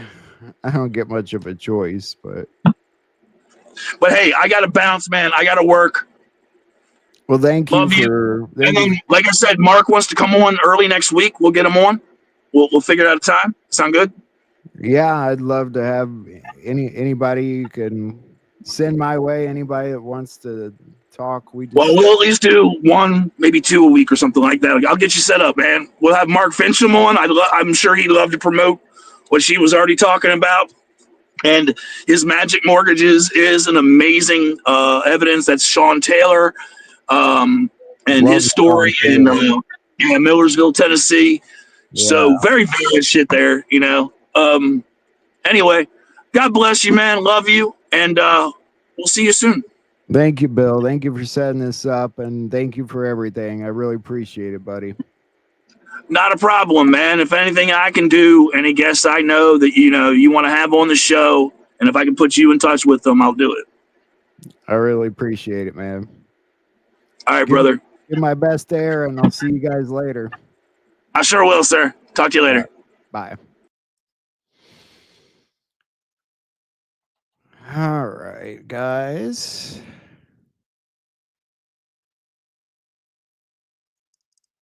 It's too much rhetoric. Yeah, I don't know. On my end, I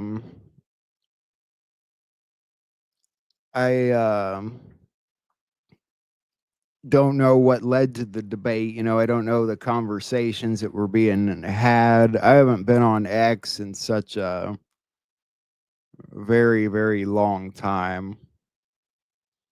All I care about is that we treat each other like we're human beings. And, there's people out there that say if you pray, oh, that doesn't work, or they can't see the results of it. Or the people that think, is it possible to put your hands on somebody and actually heal them? Without love and compassion? No, I don't believe it is. Your love, your passion is your fire. It is your connection to God. God knows your passion. And it does mean something. It means a lot. It's the difference between a hollow prayer and really feeling the energy of what you're saying, if that makes any sense. I like that, William. I like that right there. I got a contact high from the energy in the room, both good and bad. Oh, dear Lord.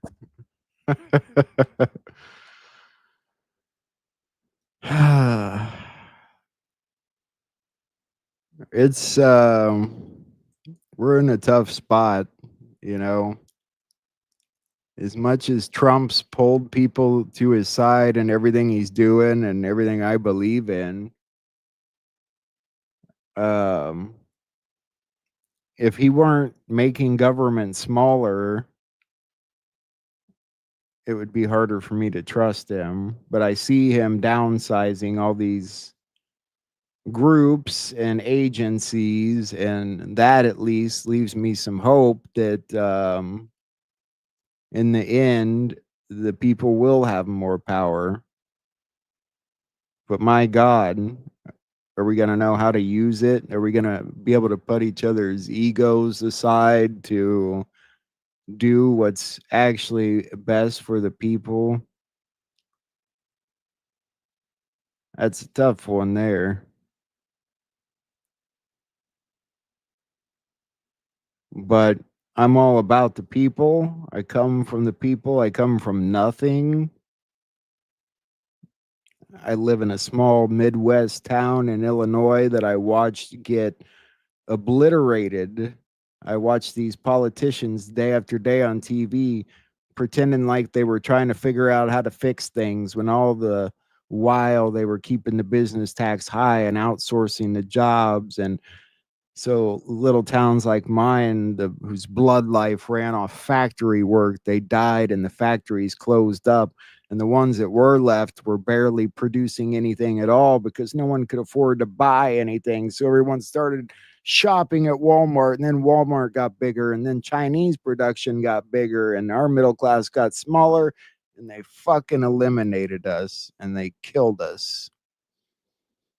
And I watched it year after year after year.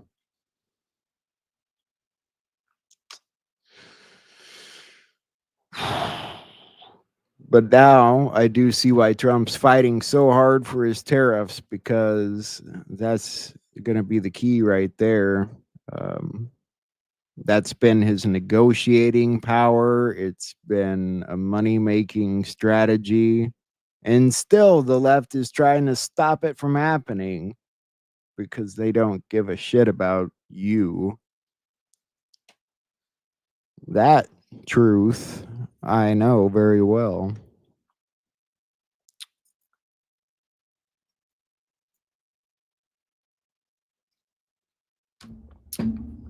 Love and compassion. You can't give up on each other. We can't walk out on each other. I know you guys, some of you were upset at me for keeping it going, but I don't walk away from things. I don't walk away from people.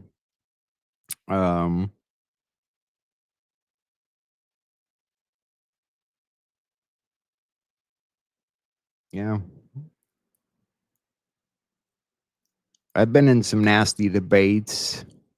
Nobody wins a debate. That's not how a debate works. You know that, right? There's no winner in a debate. That's not what people debate for. In the old days, they used it to settle quarrels. In the ancient Greek days, of course. But medieval scholars also like to use debates just to grow their minds, to grow their ideas.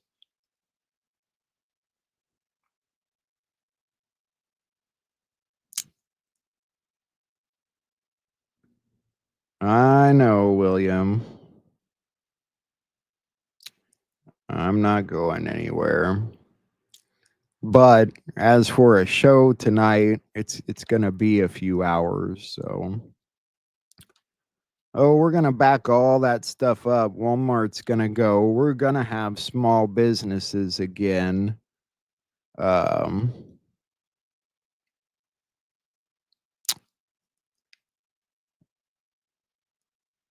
Things will be much more local.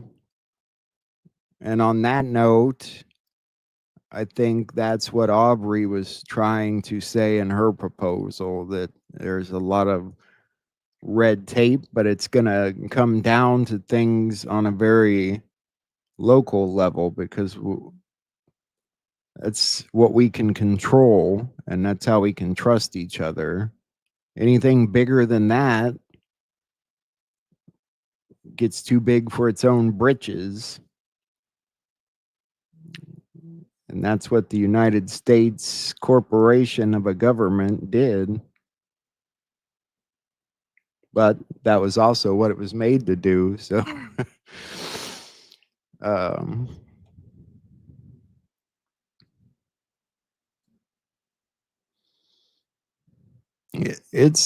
get it, William. Debating stuff it's tough. It's very tough. One time I had to debate against smoking cigarettes in college. I'm a cigarette smoker, you know. Still, the toughest debate I ever had was on the topic of euthanasia.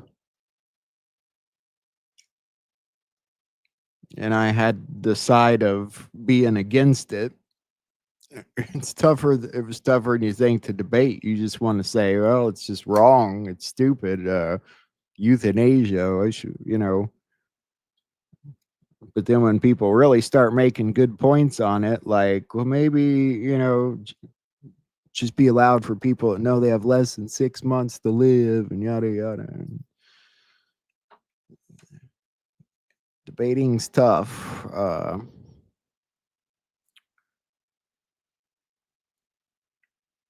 Life is what it is, guys. You know, we keep pushing. I'm here today. I've not eaten anything today. I've barely gotten any work done.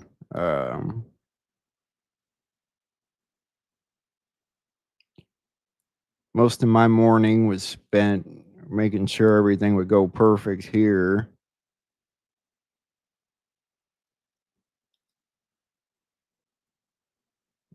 I feel like I'm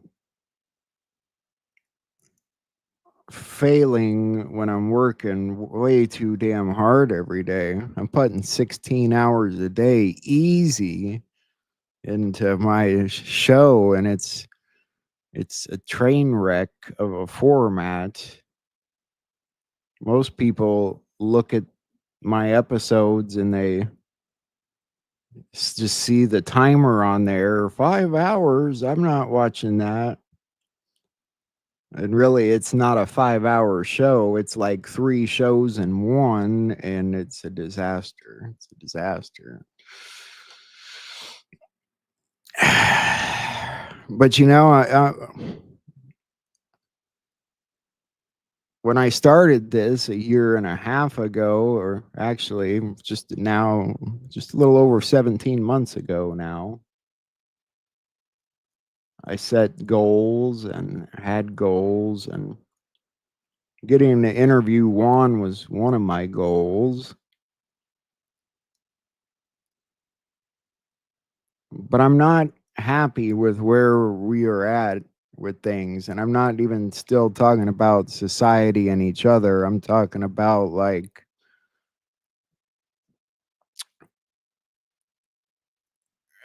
in the patriot community is a disaster. I feel like everyone's really got their egos into it, and everybody wants to make people believe it's happening exactly the way they say it's happening. And every single one of them tells you something mostly different from the next. And not a single one of them is ever 100% right. So, and then a lot of us question why they are even there talking to us in the first place. Are they just out for money, or are they out to make a name for themselves? Do they really care about the country and the people? Are they getting paid by the left to be there to put bullshit into our brain? It's a nightmare. It's literally a nightmare. So I don't know where we go from here, but we keep going either way.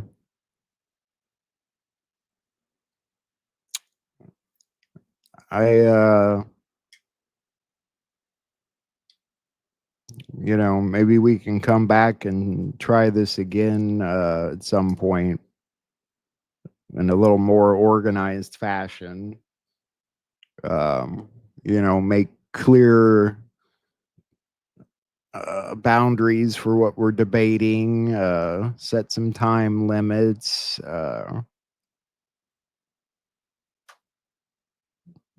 Probably don't need 3 moderators. But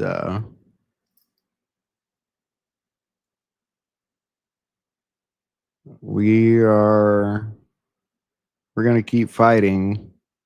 We are all we have.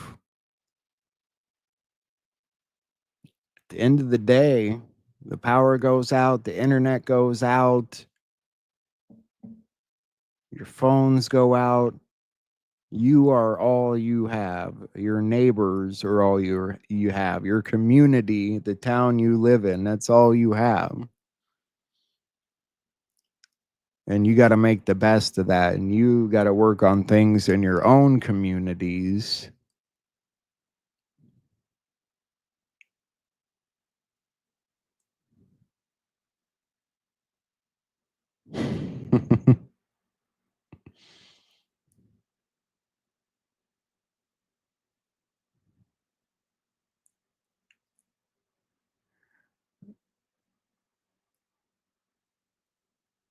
Yeah. Well, this isn't my first YouTube channel either. They took me down so many times. I think right now I either fly under the radar or the white hats are in control of YouTube. I'm not sure.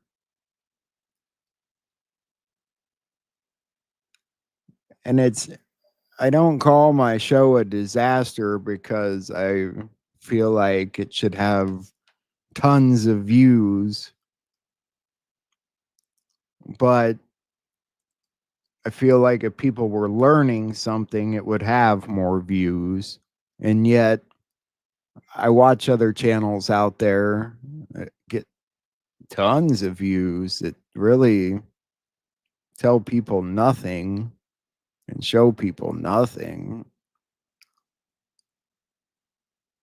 And so I wonder what I'm doing wrong most of the time. So I don't know, though.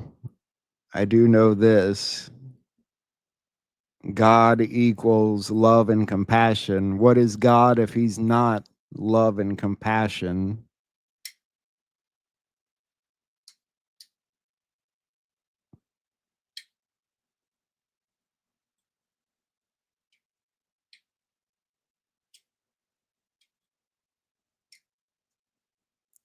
Maybe that's what the coming scare events meant to teach people somehow. I don't know. I don't know. Maybe they intend to try and humble us a little bit. I'm not sure. It's a difficult road we're walking, Patriots.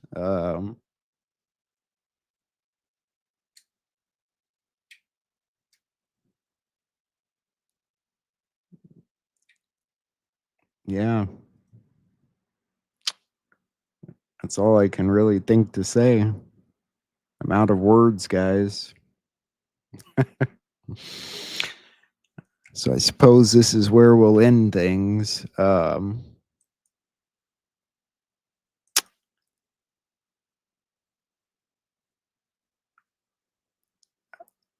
might do a show tonight.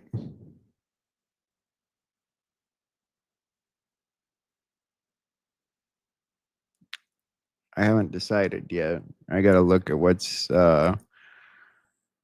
going on. But I know I love you guys. I know you're a great group of people here, and I know there's a great group of people in this Patriot community. We've all been dumped on in some manner or other, no matter how you look at it. I think about all my friends that I watched die from heroin addiction, and I think about how the government probably brought those drugs in here. or let them in here. I could think about relatives that have died of cancer and wonder what thing the government dicked with gave them that cancer.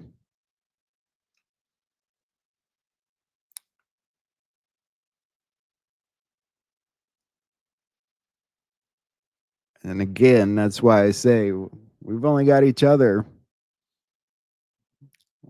We've got to get back to that very much, or we're going to fail.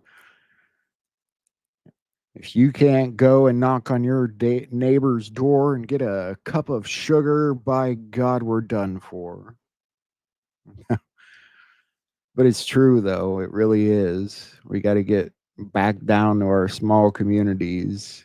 Social media has taken us away from that, and it's destroyed us, and it's maybe expanded our thinking a bit for sure, but it's also made us insane people too. Hey, Salty. So I don't know. I did learn a few things, so it's an interesting topic, very much so, and one we have to overcome no matter what has to be done. So at the very least, I'm happy that there are people out there working on this stuff and fighting for this stuff and trying to make the world a better place. I don't care about the past. The guy sitting in front of you now, that's not who I've been all my life. I've been a shit. I've been a bully. I've been an asshole. I've been a bad person. I've done stupid things, made stupid mistakes. All of us have. We've got to draw a line now and think about what we're going to do from here on out, who we're going to be here on out. If anything, people are getting a chance to change. You're getting an opportunity to start over, really.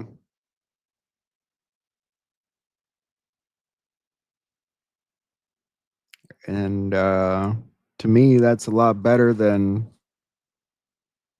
all of us getting killed by a bunch of people in suits that are pedophiles. So, fight we will.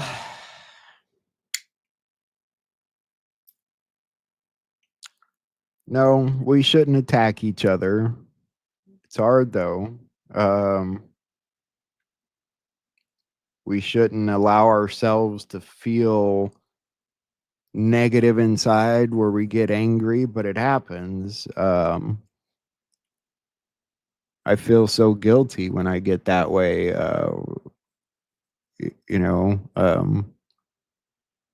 If I get in an angry mood, my dogs look at me like I'm a psychopath and they leave the room, and then I feel so bad, you know.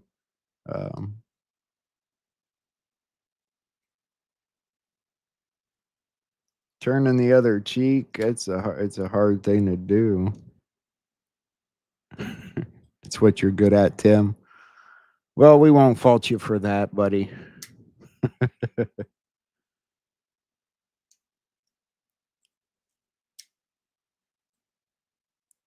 There's a time for humor and fun. There might even be a time for being an asshole.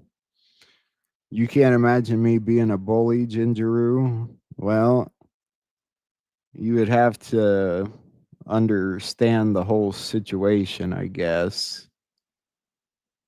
I was a long-haired kid with a girly name.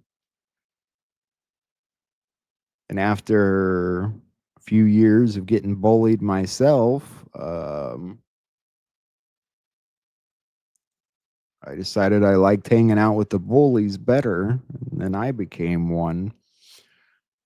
what made me stop. Nobody wanted to be around me. I didn't have any friends.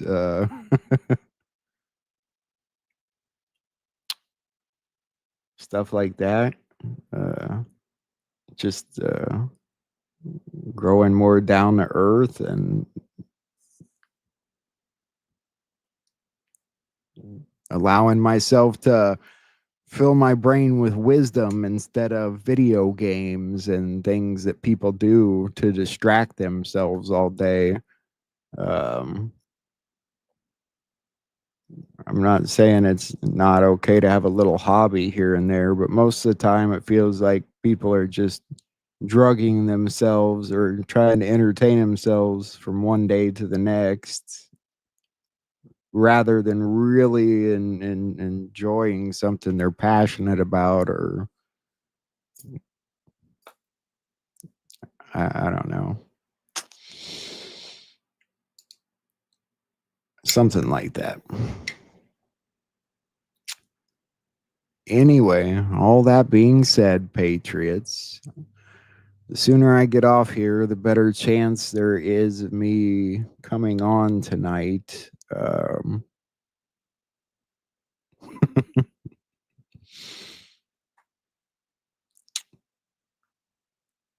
going to take me forever. It's going to take me forever.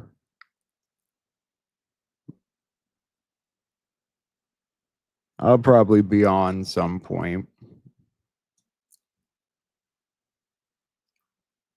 Yes, sir. Yes, ma'am. All right, guys. Well, either way,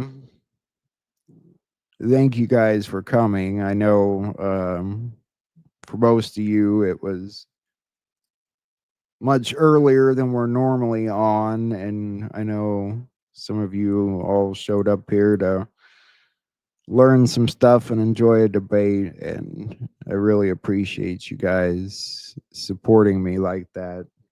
It means a lot. You guys are the best. I love you guys very much. And I hope you have a good evening until we see each other again. I can't talk.